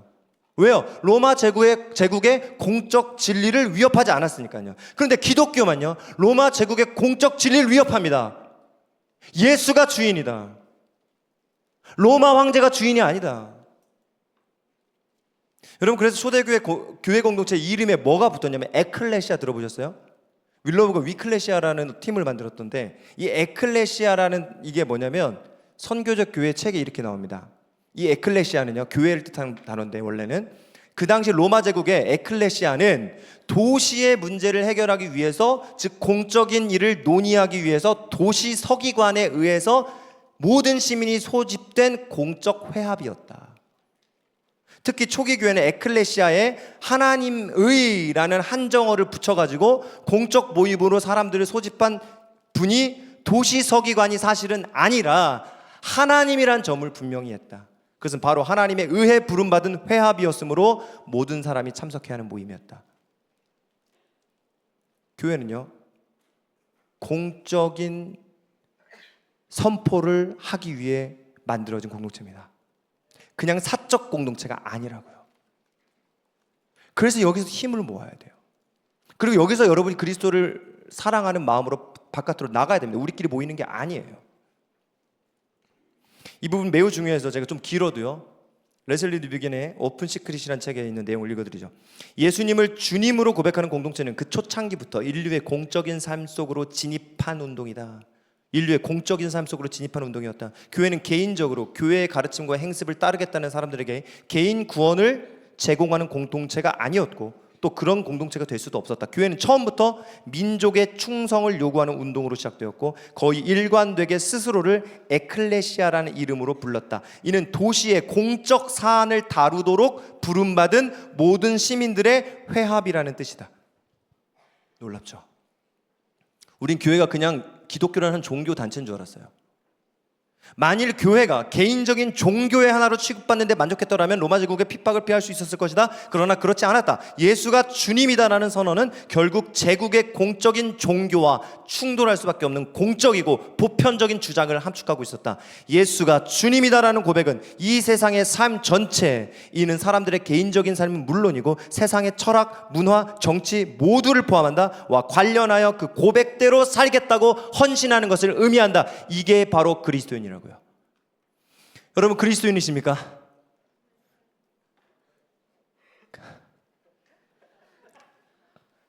이게 또 이제 청소년 사역의 묘미잖아요. 이렇게 보통 이제 아주머니들은 이렇게 아멘 하거든요. 얘네들은 해야 되나 말아야 되나 이거. 여러분, 그리스도인이라고 생각하는 분들은 아멘으로 해답해 주십시오. 여러분, 그리스도인이십니까? 그런데 그리스도인이 이렇게 정의되어 있네요. 예수가 주인이다라는 이 고백을 이 세상의 삶 전체, 철학, 문화, 정치 등을 포함한 이 모든 것에 관련하여 그 고백대로 살겠다고 헌신하는 것을 의미한다. 그런데 이 시대 교회 포스트 모더니즘 시대의 그리스도인은 어떤 것 같아요? 그럼 낸시 피어시가 자신의 경험을 이야기하면서 오래전 어떤 대학의 물리학 교수와의 인터뷰를 이렇게 나눕니다. 그 교수님은요, 유명한 캠퍼스 선교단체 지도교수였대요, 심지어. 근데 당시에 상대성 이론, 그 양자역학 관련된 이슈가 있었는데, 그리스도인으로서 이 신물리학의 혁명적 영향에 대해 어떻게 평가하십니까? 라고 물었는데, 캠퍼스 선교단체 지도교수인 교수님 이렇게 답했다고 말합니다. 물리학과 신앙은 전혀 별개의 영역입니다. 양자역학은 자동차 역학과 같습니다. 그것은 나의 신앙과는 아무런 관련이 없습니다. 낸시 피어시 그녀는 말합니다. 저와 여러분을 포함해서 박사 학위를 가진 많은 그리스도인들조차 단순히 자기 분야에 대해 두 갈래 접근법을 수용한대요. 사회학이든 역사든 그것을 종교적으로 중립적인 지식인 양 여긴 나머지 성경적 진리에는 그와 관련해 전할 만한 중요한 메시지가 없는 것처럼 생각한다. 이런 영역에서는 하나님의 말씀이 우리의 길을 비추는 빛이 아닐 뿐더러 따라서 우리는 그저 세속적인 전문가가 선포하는 것이면 무엇이든 순응해야 한다는 식이다. 여러분, 이게 맞습니까? 여러분, 이 이분법을 극복할 첫 단추가 뭐냐? 첫 단추요. 이 생각을 가질 필요가 있습니다. 잘 들으십시오. 모든 것에 대해 성경적 관점이 존재한다는 것을 확신하는 것입니다. 다시요. 모든 것에 대해 성경적 관점이 존재한다는 걸 확신하십시오. 자, 제가 네 가지를 말씀드렸습니다. 확신, 고백, 살아감, 선포. 확신이 없으면요, 고백 못합니다. 절대요. 여러분, 전 여러분들이 여기서 20대 시절에는 확신하는 때라고 생각을 해요. 확신하는 때요. 그래서 정말 자는 친구들 한 명도 포기할 수 없어요. 네, 깨워주세요. 저는 깨워야 된다고 확신합니다. 다시 한번요. 확신하고, 절 따라하죠. 확신하고, 고백하고, 살아가고, 선포하라. 여러분, 정말로 모든 것에 대해 성경적 관점이 존재한다는 걸 확신하십니까? 믿음으로 고백할까요? 아멘. 상대성 이론이든 양자역학이든 그것의 주인, 그것의 창안자가 있어요. 여러분, 양자역학 창안자가 누구냐? 누구예요? 창안자가 여호와라는 사실입니다. 예수가 그것의 주인이라는 진실이에요. 중요한 말씀입니다. 잠언 9장 10절입니다. 잠언 9장 10절.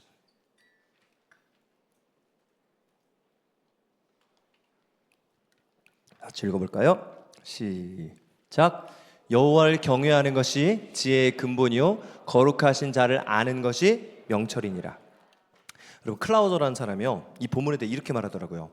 대다수 사람들이 이 본문이 주님을 경외하는 것, 말씀 좀 띄워주시면 감사하겠습니다. 주님을 경외하는 것이 바로 종교적인 지식의 근본이라고 말하는 것으로 읽는 경향이 있대요. 그러니까 여호와를 경외하는 것이 지혜의 근본이다라고 하는 게, 이 지혜가, 제가 이거 좋아하는데, 이 지혜가 종교적 지혜라고만 생각하는 거예요. 종교적 지혜. 그러나 사실 이 구절들은 아주 과격한 주장을 펼치고 있다. 뭐냐? 어떤 모양으로든 이 세상 모든 지식이 종교적 진리에 달려있다는 주장이다. 이 세상 모든 지식이 종교적 진리에 달려있다. 무슨 말이냐? 이 세상에 존재하는 모든 지식이 여호와를 경외하는 것에 달려있어요. 여러분, 정말 믿으세요? 목사님 따라해 줄래요? 세상 모든 지식이 여호와를 경외하는 것에 달려있다. 여호와를 경외한다는 뜻은 뭐냐면요, 직접적으로는 뭐냐면 하나님의 경이로움에 놀라워함입니다. Fear of God. 이것은요, 무서워한다는 게 아니라요, 놀라워한다는 거예요. 경이롭게 놀라워한다는 거예요. 하나님의 경이로움에 놀라워요. 두 번째 의미는요, 하나님 주권에 대한 존중이에요. 다시요, 경외에 대해서 여러분 두 개 정의 드렸어요. 하나님의 경이로움에 대한 놀라움이고요, 두 번째는요, 하나님 주권에 대한 존중이에요. 여러분, 하나님 주권에 대한 존중을 가지면요, 정말 놀라운 지식과 지혜를 여러분들이 발견하게 됩니다. 제가 이런 예화들이 몇 개 있는데 지금 그걸 설명할 시간은 없습니다. 정말 하나님을 아는 지식으로 자기가 바라보던 그 과학의 어떤 분야를 봤는데 어떤 것으로 이 해석이 안 돼가지고 해석을 할 수가 없었대요. 그래서 거의 쫓겨나다시피 했는데, 이 사람이 새벽마다 한 달 동안 새벽 기도하면서 하나님이 주신 비유를 딱 깨닫게 해주셔가지고 하나님만 찾았는데, 그 비유를 가지고 딱 됐는데 그게 정확하게 들어맞아서 그 분야에서 세계적인 사이언스지에 그것이 실리고 연구비로 2억을 받았대요. 제가 아는 분의 형님이. 하나님은요, 모든 지식의 근본이십니다. 그렇기 때문에 여러분, 이 세상 모든 지식이 여호와를 경외하는 것에 달려 있다라는 말은요, 여러분, 오직 우리 여호와를 경외하는 여러분이야말로 이 세상 모든 지식들을 진짜 다스릴 수 있는 유일한 사람들이라는 얘기예요. 저희가요? 예. 여러분 여호와를 경외하고 있다면요. 하나님께서 이 세상을 다 창조하셨을 때요, 유일하게 저와 여러분에게 이 세상을요 다스려 보라고 했습니다. 창세기 1장 25절 26절, 하나님이 땅의 짐승을 그 종류대로, 가축을 그 종류대로, 땅에 기는 모든 것을 그 종류대로 만드시니 하나님 보시기에 좋았더라. 하나님이 이르시되 우리의 형상을 따라 우리의 모양대로 우리가 사람을 만들자. 그들로 바다의 물고기와 하늘의 새와 가축과 온 땅에 기는 모든 것을 다스리게 하자시고. 그래서 경작하여라, 경작하여라. 경작할이라는 단어, cultivate는요, 문화, 컬처 같은 뿌리를 갖고 있죠.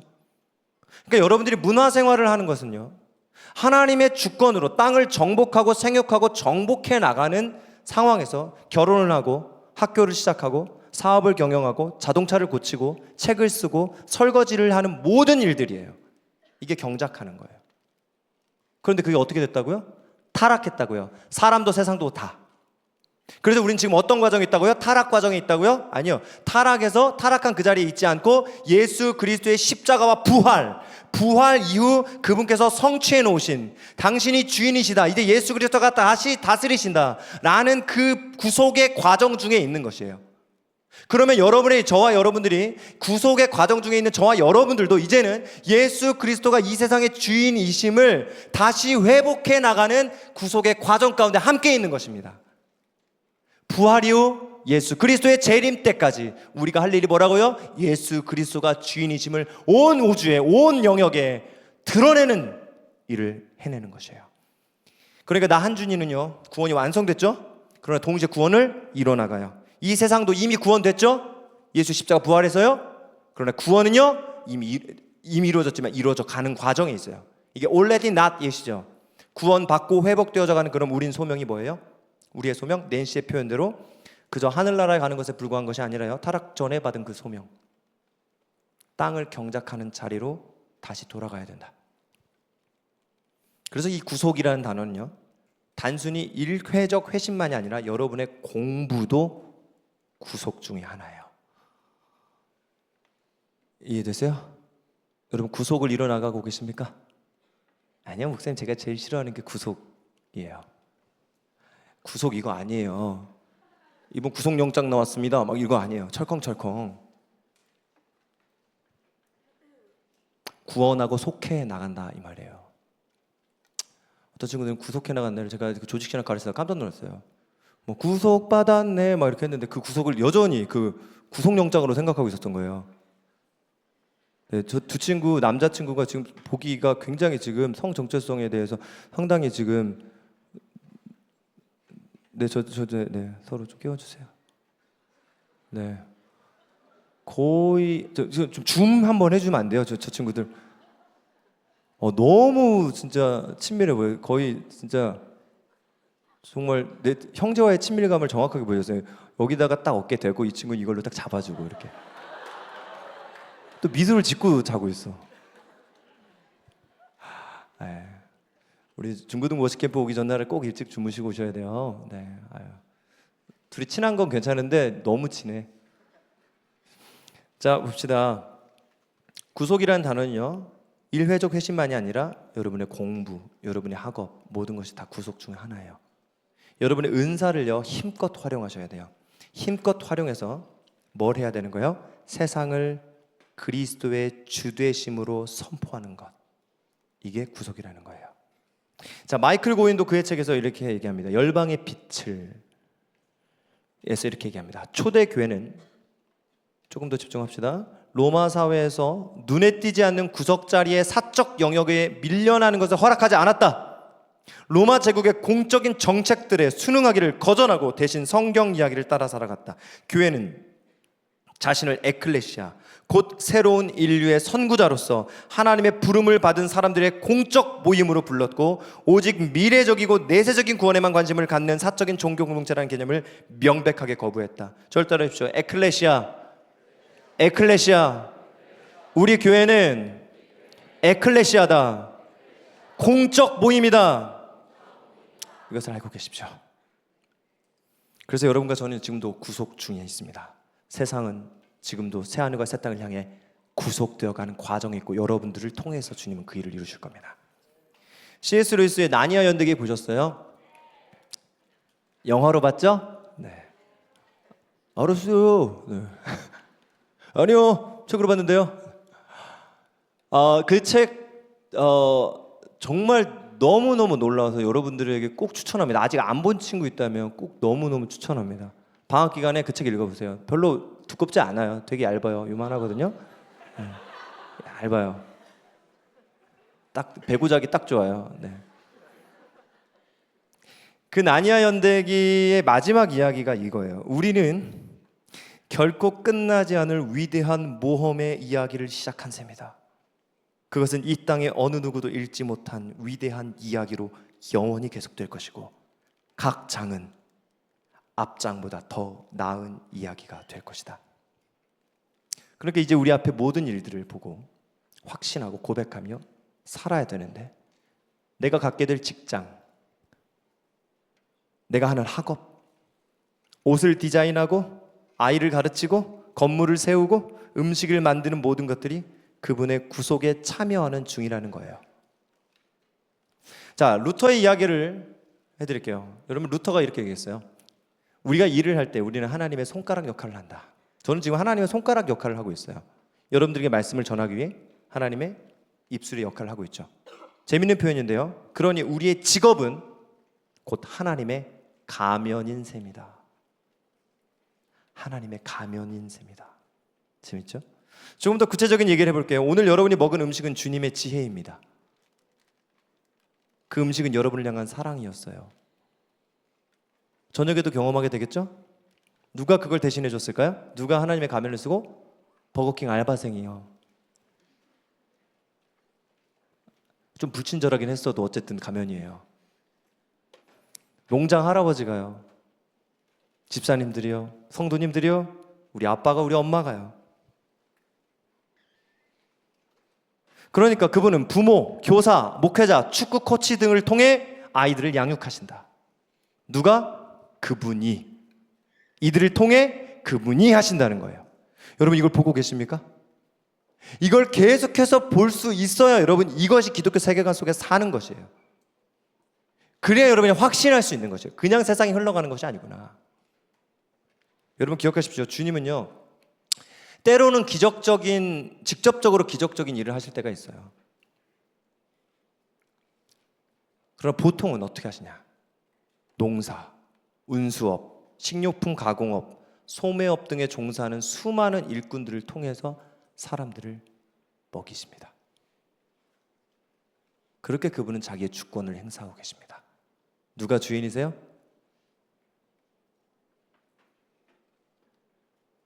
하나님이 주인이세요. 그걸 사용하고 계신 거예요. 그러니까 우리는 이렇게 얘기해요. 목사님, 제가 이번에 어디가 아팠는데 하나님이 낫게 해주셨어요. 어떻게 2주 만에 그냥 갑자기 여기 있는 뭐가 없어졌어요. 그리고 병원 가서 이제 만약에 이렇게 낫잖아요. 그러면은 이거 의사 선생님이 낫게 해주셨어요. 이렇게 얘기를 해요. 병원에서 약 먹고 나오면 하나님이 낫게 해줬다고 생각을 안 해요. 그래서 그건 간증 안 하잖아요. 그렇죠? 하나님이 직접 기적을 일으켜야 하나님이 한 거고, 어제 약 먹고 나은 거는 의사 선생님 때문에 약 먹어서 나은 거예요. 아니요, 하나님은요, 여러분을 낫게 하기 위해 의사와 약사를 사용하신 것뿐이에요. 그것도 하나님의 일이에요. 여러분이 오늘 점심을 먹은 거 하나님의 일이에요. 하나님이 주권 행사였어요. 로이드 존슨은 이걸 2차적 원인이라고 얘기해요. 보통은 2차적 원인을 사용해요. 1차적 원인을 사용하실 때가 종종 있지만요. 그러니까 때로 하나님은 신약 성경에 나오는 예수님의 경우처럼 기적적으로 병자를 고치기도 하지만 그에 못지않게 모든 간호사와 건강관리 전문가들 통해서 일하고 계신다. 이게 주님이 이 세계를 지금도 주인으로서 다스리고 계신다는 것을 여러분이 볼 줄 알고 확신하셔야 돼요. 그리고 고백하셔야 돼요. 자, 여러분, 결론적으로 우리는 뭘 알게 됐냐면, 이 세상의 모든 건 주님의 세계구나. 여러분, 그 홍이삭 씨의 하나님의 세계라는 찬양이 있죠? 그게 하나님의 절대 주권을 말하고 있는 찬양이라는 거 알고 계세요? 여러분은 홍이삭 얼굴을 보며 그 찬양을 들었을지 모르겠지만 그냥 홍이삭 얼굴에 은혜 받으면서 자마름 노래 너무 좋다, 네 얼굴 때문에, 뭐 이렇게 생각하고 있었잖아요. 그건 절대 하나님의 주권, 하나님의 세계.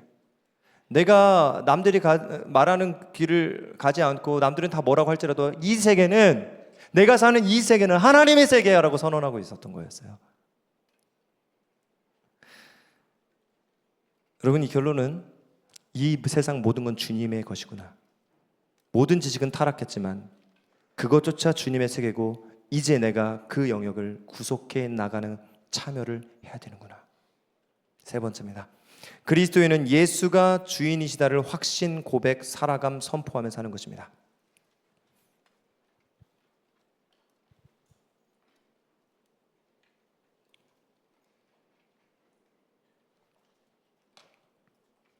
기지개 한번 켤까요? 기지개 한번 쫙 켜세요. 네. 뭐 나는 암내가 너무 많이 난다 생각하면 하지 마시고 옆 사람을 배려하는 차원에서 네, 기지개 한번 켜시고 네. 왜냐하면 여러분들 정말 차원이 다른 기독교 지성인으로 여러분들을 세우려고 하나님이 지금 그렇게 하고 계신 거예요. 아셨죠? 그래서 좀 힘들지만 우리는 하나님이 정말 특별하게 부르셨다 생각하고 집중해서 나가십시다. 자, 3번 이거 우리 한번 선언해 볼까요? 그리스도인은 예수가 주인이시다를 확신, 고백, 살아감, 선포하며 사는 것입니다. 자, 그러니까 여러분들이 살면서 좋았던 모든 것들은 모두가 왜 문제가 갑자기 딱 하고 생긴 걸까요? 죄로 인해서 그런 거예요. 죄로 인해. 회복의 방법은 뭘까요? 그러면 자, 이제 여러분들이 하나님 나라 이제 구속을 해나가는 이제 우리가 어떻게 살아가야 될까를 말할 거예요. 방법은 뭘까요? 자, 이 세상이 하나님 것이다라고 얘기했어요. 그죠? 그럼 여러분 이제 세상을 향해서 어떻게 하실 거예요? 야! 이 세상은 예수님 거야! 내놔! 이렇게 하실 거예요? 이제 7살 수준이에요, 이게. 가가지고 그러면 그분들이 자, 여기 있다 가져라! 이렇게 해요. 죄송합니다. 너무 무리수를 뒀군요. 어떻게 해야 될까요? 내놔! 예수가 왕이야! 뭐 이렇게 하면 돼요?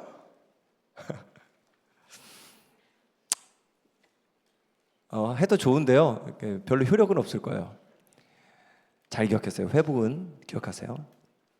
따라해 주십시오. 오직 예수 그리스도의 십자가.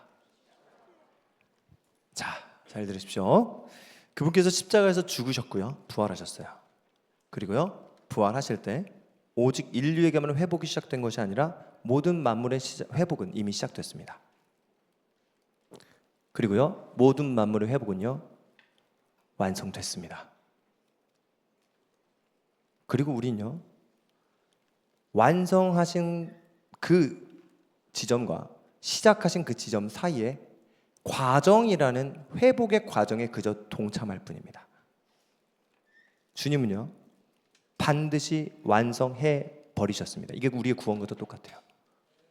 로마서 8장에 뭐라고 나왔죠? 하나님이 우리를 미리 아시고 정하시고 부르시고 여러분 의롭다 하시고 영화롭게 하실 것이다가 아니라 하셨느니라. 여러분 영화로운 사람 아무도 없어요. 그런데 구원이 이미 완성됐답니다. 하늘에 앉히셨답니다. 완성이에요. 예수 그리스도가 다 이루셨어요. 이 모든 만물의 회복은요, 주 예수 그리스도의 부활과 함께 완전히 완성이 됐습니다.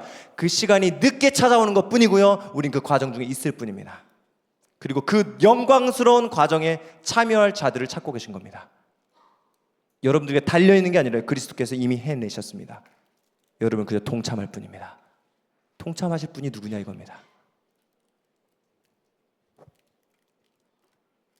그러니까 여러분과 저는요, 이제 예수 그리스도가 다 이루셨으니까 그래요? 그럼 나 이제 구원 받았네요? 그러면서 희희낙낙 놀며 사는 것이 아니라요, 내가 이제 받은 것으로요, 내가 가진 은사로요, 이 시대가 겨울이지만 아슬란이 봄의 나라로 선포했기 때문에 이제 봄으로 계속해서 바뀌어 나가고 있는 그 회복의 싸움에 나도 함께 동참하기 시작하는 겁니다. 그게 그 나라의 백성의 본분이요, 마땅한 영광인 것입니다. 구원받은 백성들이요, 제발 나 하나 잘 살자고 살지 마십시오.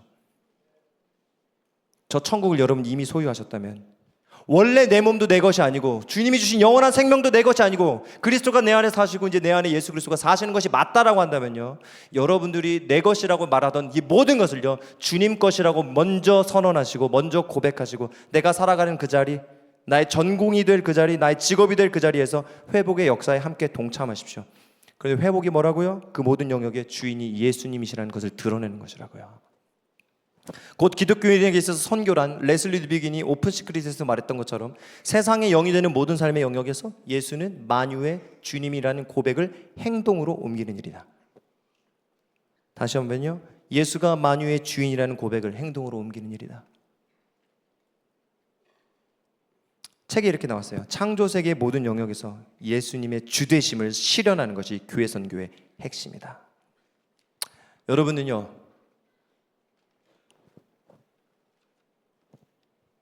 죄송합니다. 여러분은요, 선교적 존재예요. 맞아요? 선교적 존재예요.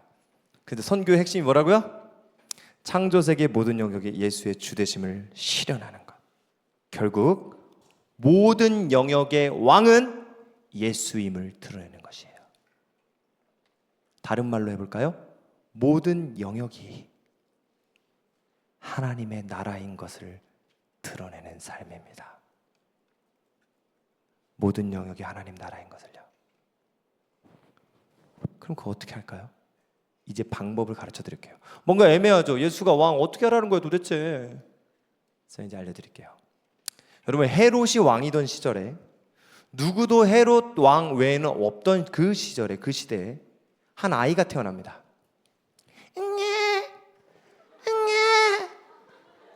수백 년 전부터 그 아이는 이 온 세상의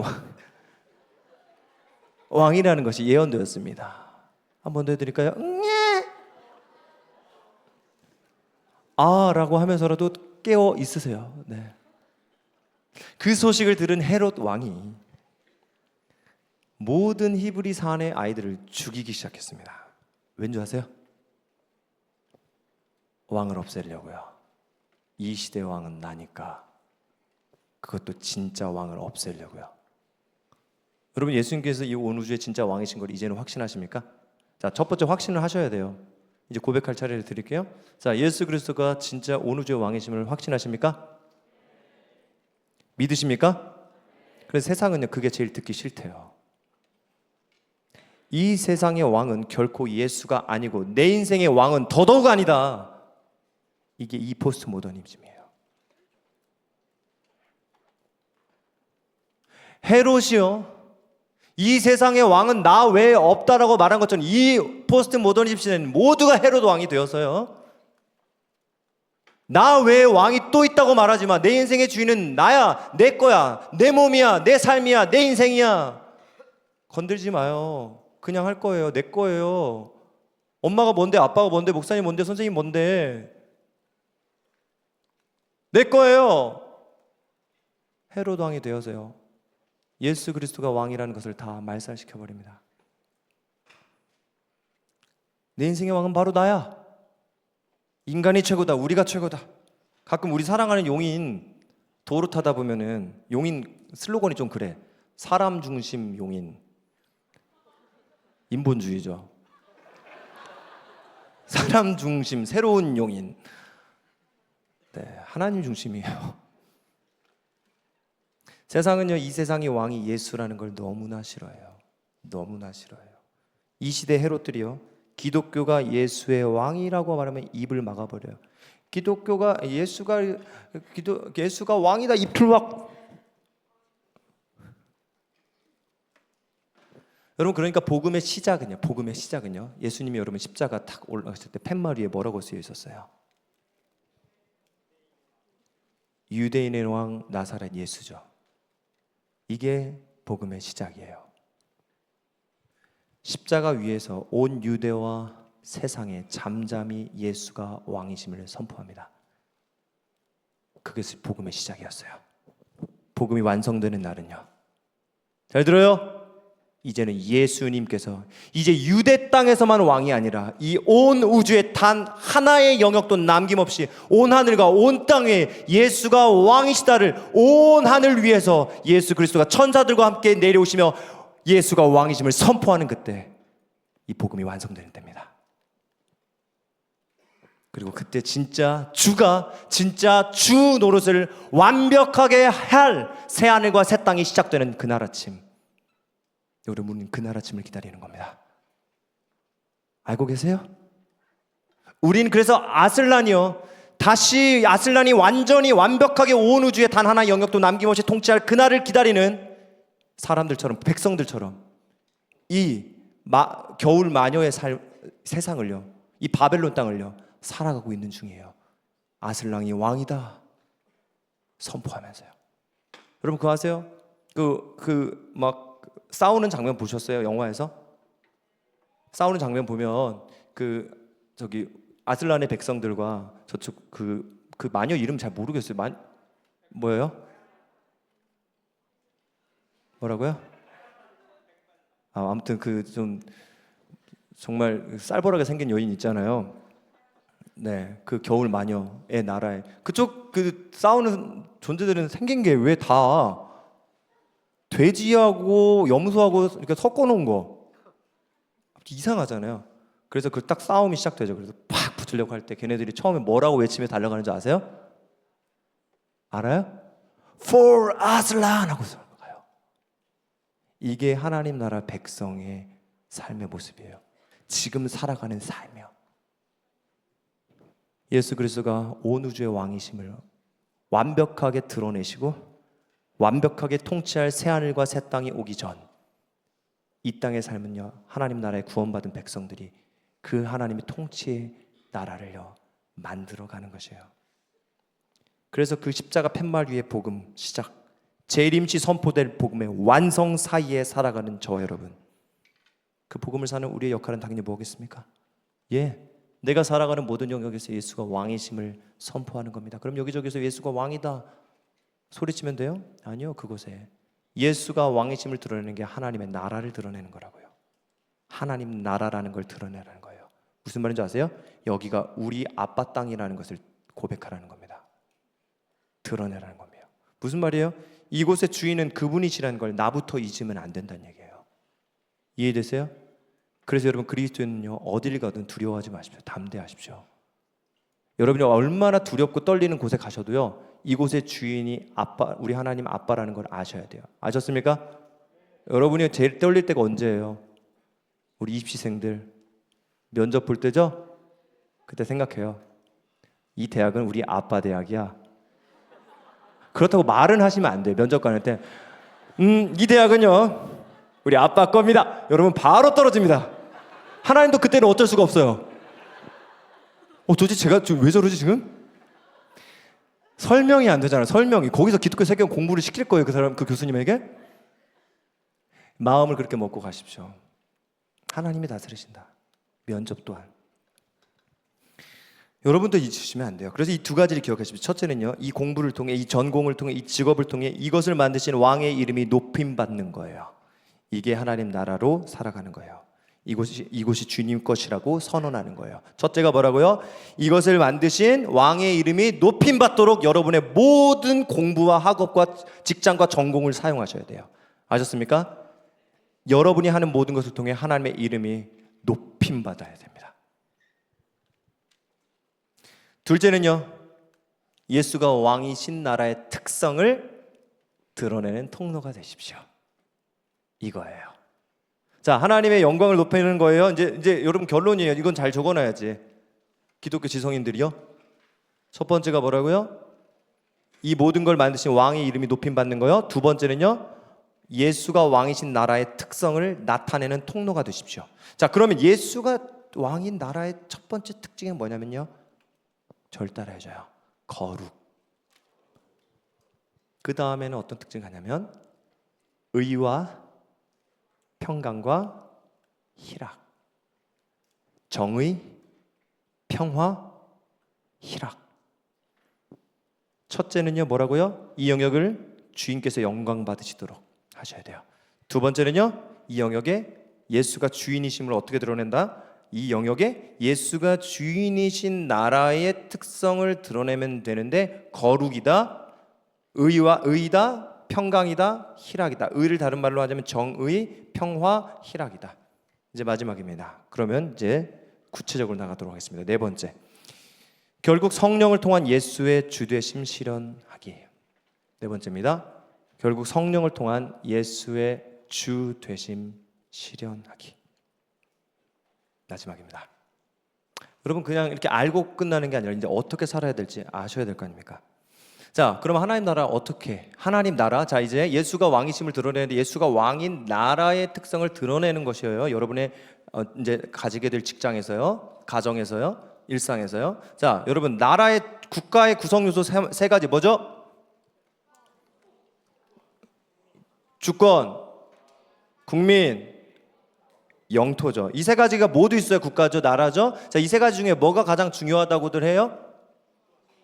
일제 치하 가운데 우리나라가 완전히 빼앗긴 이유가 뭐였죠? 뭘 뺐기 때문에? 주권이요.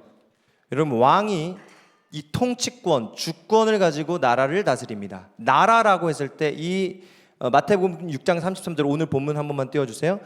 여기서 나라라고 했을 때 이 나라는 헬라어가 바실레이아 해서 아까 방금 말했던 주권을 얘기해요. 통치권을 얘기해요. 왕권을 얘기해요. 그러니까 주님의 나라를 구한다라고 했을 때요, 우리가 아까 찬양했죠. 주의 나라 영원하리라 찬양했죠. 이 나라는 뭘 얘기해요? 주의 통치, 주님의 왕권, 주님의 주권을 얘기해요. 그러면 그분의 나라가 이 땅 가운데 실현시킨다는 건 뭐예요? 가장 먼저 하나님의 왕권, 거룩한 국민인 저와 여러분을 통해 이 땅이 이루어지게 해야 해요. 그럼 그 거룩한 땅, 자, 주권을 얘기했고요. 영토는 어디를 말할까요? 영역. 당연히 저와 여러분이 사는 이 세상 모든 영역이에요. 타락한 대중문화, 여러분의 학업, 여러분의 가정 거실, 여러분의 방, 학교, 여러분이 살아가는 모든 곳이 포함됩니다. 여기에 하나님 나라가 드러나야 돼요. 근데 하나님의 나라의 가장 큰 특징이 뭐라고요? 바로 거룩이요. 의와 평강, 희락이라고요. 그렇기 때문에 이 땅에서 하나님 나라 그 거룩한 땅, 의와 평강과 희락을 실현시켜 나가는 싸움을 여러분들은 거룩한 백성으로서 싸우라고 부름받았다는 거예요. 왜 시킬까요? 왜 시키실까요? 여러분이 만약에 그 하나님의 왕권, 주권, 통치가 여러분 이 땅 가운데, 여러분의 삶 한복판, 학교 가운데, 가정 가운데, 문화 가운데, 전 영역 가운데 여러분들이 이루어지도록 부름받았는데 그 하나님의 통치를 바로 저와 여러분의 삶을 통해 이루시겠다라는 하나님의 영광스러운 약속이 있고, 여러분들이 마지막 날 그 삶을 살 때 마지막 날 영광스러운 새하늘과 새 땅의 나팔 소리로 완전히 가득해지고 영광스럽게 주님과 천사들이 행렬할 때 여러분도 함께 그 나라의 영광을 누리도록 하나님의 저와 여러분을 그 자리로 부르셨다는 겁니다. 아멘이세요? 여러분, 정말 그 영광스러운 온 우주가 바라보며 무릎 꿇고 경배하게 될 그 영광스러운 행렬 가운데 여러분도 그 하나님 나라의 백성으로서 여러분의 맡은 소명을, 그 부르심을, 살았다는 그 영광을 누리고 싶으십니까? 그렇다면 그냥 저냥 내 마음대로 내 인생 그렇게 사시면 안 되는 거예요. 그렇다면 누구든지 그냥 예수 믿고 마음만 먹으면은 저 그냥 하나님 나라 실현시키면 아무렇게나 살 수 있을까요? 예수가 왕이다 말하고 다니면? 아니요. 반드시 의와 평강과 희락의 열매를 맺는 하나님 나라는 어떻게 실현되는지를 제가 이제 말씀드릴 겁니다. 로마서 14장 17절 다 같이 읽을까요? 시작. 하나님의 나라는 먹는 것과 마시는 것이 아니요 오직 성령 안에 있는 의와 평강과 희락이라. 말씀 좀 띄워주시면 감사하겠습니다. 자, 여기서 의, 평강, 희락 목사님 따라해주세요. 의, 평강, 희락. 이 하나님 나라는요, 잘 들으십시오. 이 말씀에서 내용이 뭐냐면 성령 안에서만 가능합니다. 성령 안에서만 가능합니다. 이제 거의 다 왔어요. 여기서 오직이라는 접속사 보십시오. 여기 요거 오직. 이 오직이라는 접속사는요, 성령의 사역이 아니고선 이런 열매는 결코 맺을 수 없음을 강조하고 있습니다. 의, 평강, 기쁨 세 명사가 모두 다 엔 푸뉴마티 하기오, 오직 성령에 연결되어 있기 때문입니다. 또한 갈라디아서 5장 보면 여러분 성령의 9가지 열매 나오죠. 시작. 죄송합니다. 평강과 희락, 의와 평강과 희락이, 평강, 희락은 성령의 열매라고 분명히 나타나 있어요. 무엇의 열매요? 성령의 열매. 오직 성령 안에서만 이것은 가능합니다. 곧 성령님의 통치입니다.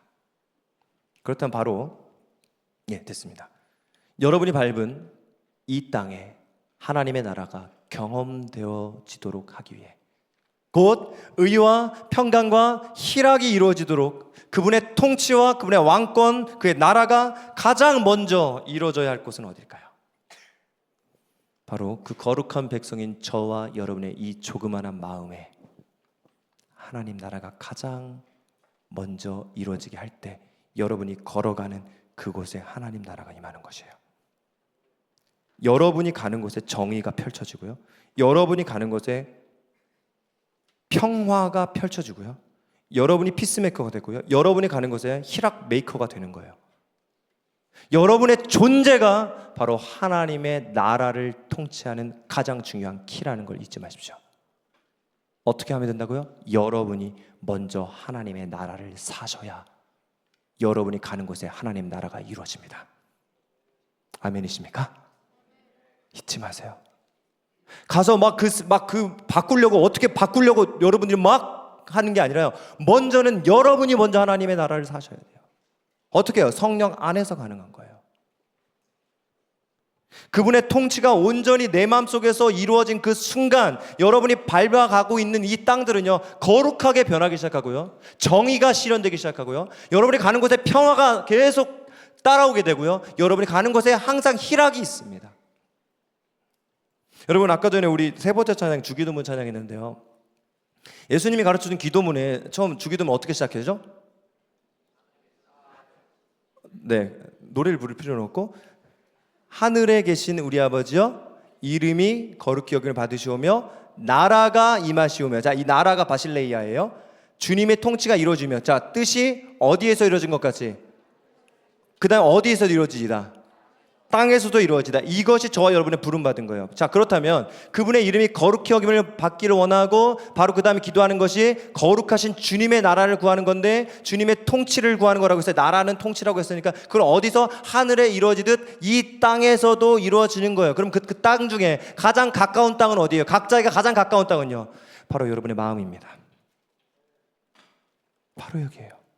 백성의 마음이라는 장소가 가장 가까운 우리 땅이며 우리가 정복해야 될 가장 중요한 땅입니다.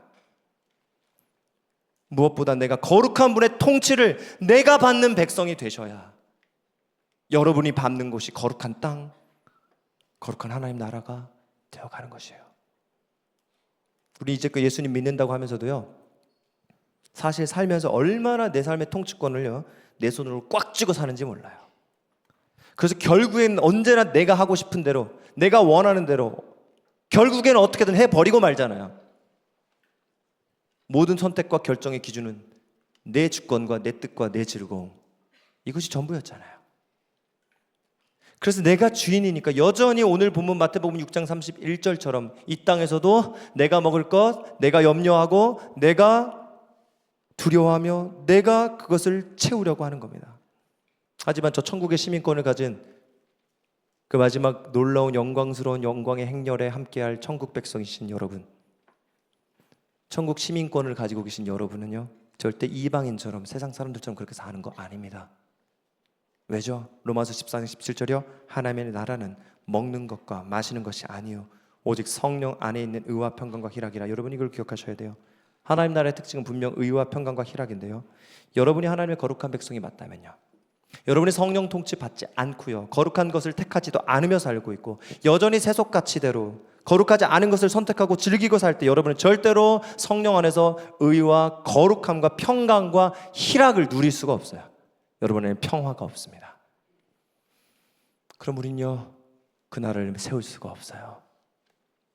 여러분 안에 세상의 것들이, 우상들이 내 마음의 통치권을 여전히 쥐고 있고요, 이 작은 마음에 하나님의 왕권이 이 작은 마음부터 회복되지 않으면요 우리 마음의 이 영혼은요 결코 참 평안과 참 기쁨을 누릴 수가 없습니다. 곧 저와 여러분을 통해 내가 하는 공부와 학업, 우리 가정과 직업, 창조세계 각 영역마다 하나님의 주인됨을 확신하고 고백하고 살아가며 선포할 수 없게 된다고요, 내 마음의 통치권을 성령께 먼저 드리지 않으면요. 그러나 진정 우리 주 하나님이 정말 여러분 마음속, 그 작은 마음속에 왕이 되셔서 여러분을 통치하고 그분의 나라가 이 작은 마음에 먼저 펼쳐지면요, 곧 그의 나라와 의를 여러분들이 구하며 살아갈 때 그 다음에 뭐라고 나오죠? 먼저 그의 나라와 그의 의를 구하라. 그리하면 그 다음에 뭐라고 약속하시죠? 이 모든 것을 너희에게 더하시리라. 다른 말로요, 이 모든 온 우주의 영역을, 이 세상 모든 영역을 다 우리에게 더해 주실 겁니다.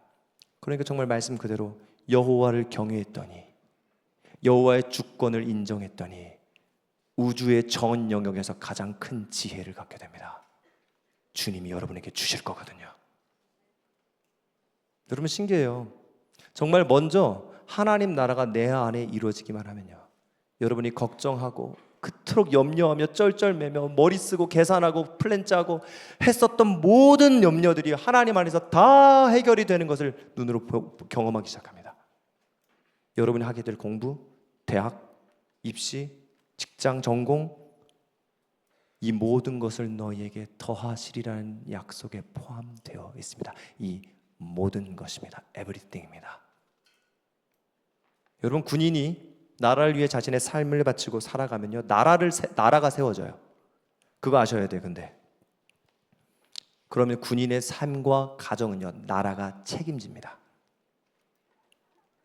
오늘 하나님은 저와 여러분에게 다시 한번 너희 하나님 나라에 가게 될 하나님 나라의 백성으로 그 하나님의 나라를 이 땅에 세울 그 사명이 우리에게 주어졌다고 말합니다. 그 거룩하신 분의 통치를 받으셔야 됩니다. 여러분, 제발 이 삶을 사십시오. 이제 여러분이 내일 아침에 눈을 뜨자마자 가장 먼저 저는 이렇게 기도하기를 계속해서 축복하고 있습니다. 여러분, 내일부터 천국에 들어갈 때까지 아침에 눈을 뜨면 여러분이 보게 되는 모든 나라가 이 하나님 나라인 것을 보고 아슬란의 나라인 것을 딱 발견하자마자 이렇게 고백합니다. 저를 따라하십시오. 하나님의 통치가 내 마음 안에 먼저 이루어지게 하셔서 내가 오늘 밟는 모든 장소에서 이루어지게 하옵소서. 한 번 더 기도할게요. 하나님의 통치가 다시 한번 우리 눈을 감고요. 이 시간 우리 마음에 손을 얹고요. 이제 반주자 나와주십시오. 이렇게 기도합시다. 저를 따라하십시오.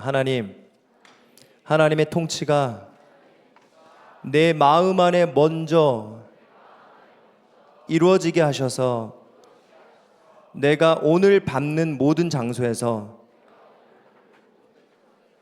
이루어지게 하옵소서. 이렇게 매일매일 여러분의 통치권과 왕권을 주님께 드리면서 오늘 세밀하게 이끄시는 성령님의 인도하심에 귀를 기울이시며 통치를 받으십시오. 이 시대가 요구하는 세속가치 대중문화 유행 따라 사는 거 말고 살아있는 이 하나님 말씀이 주시는 세계관, 성령의 통치에 순간순간 순종하며 살아갈 때 그 온유하신 성령께서 여러분과 저의 그 못난 본성이 아닌 그 온유하신 분이 우리의 진정한 왕이 되어 가실 때 내가 진짜 의와 평강과 희락이 넘치는 그 나라를 내가 먼저 살게 되고 그 하나님 나라 들어가기 전까지 이 세상에 그 하나님 나라를 저와 여러분을 통해 완성해 나가실 겁니다. 아멘. 우리 함께 이 찬양 고백하십시다.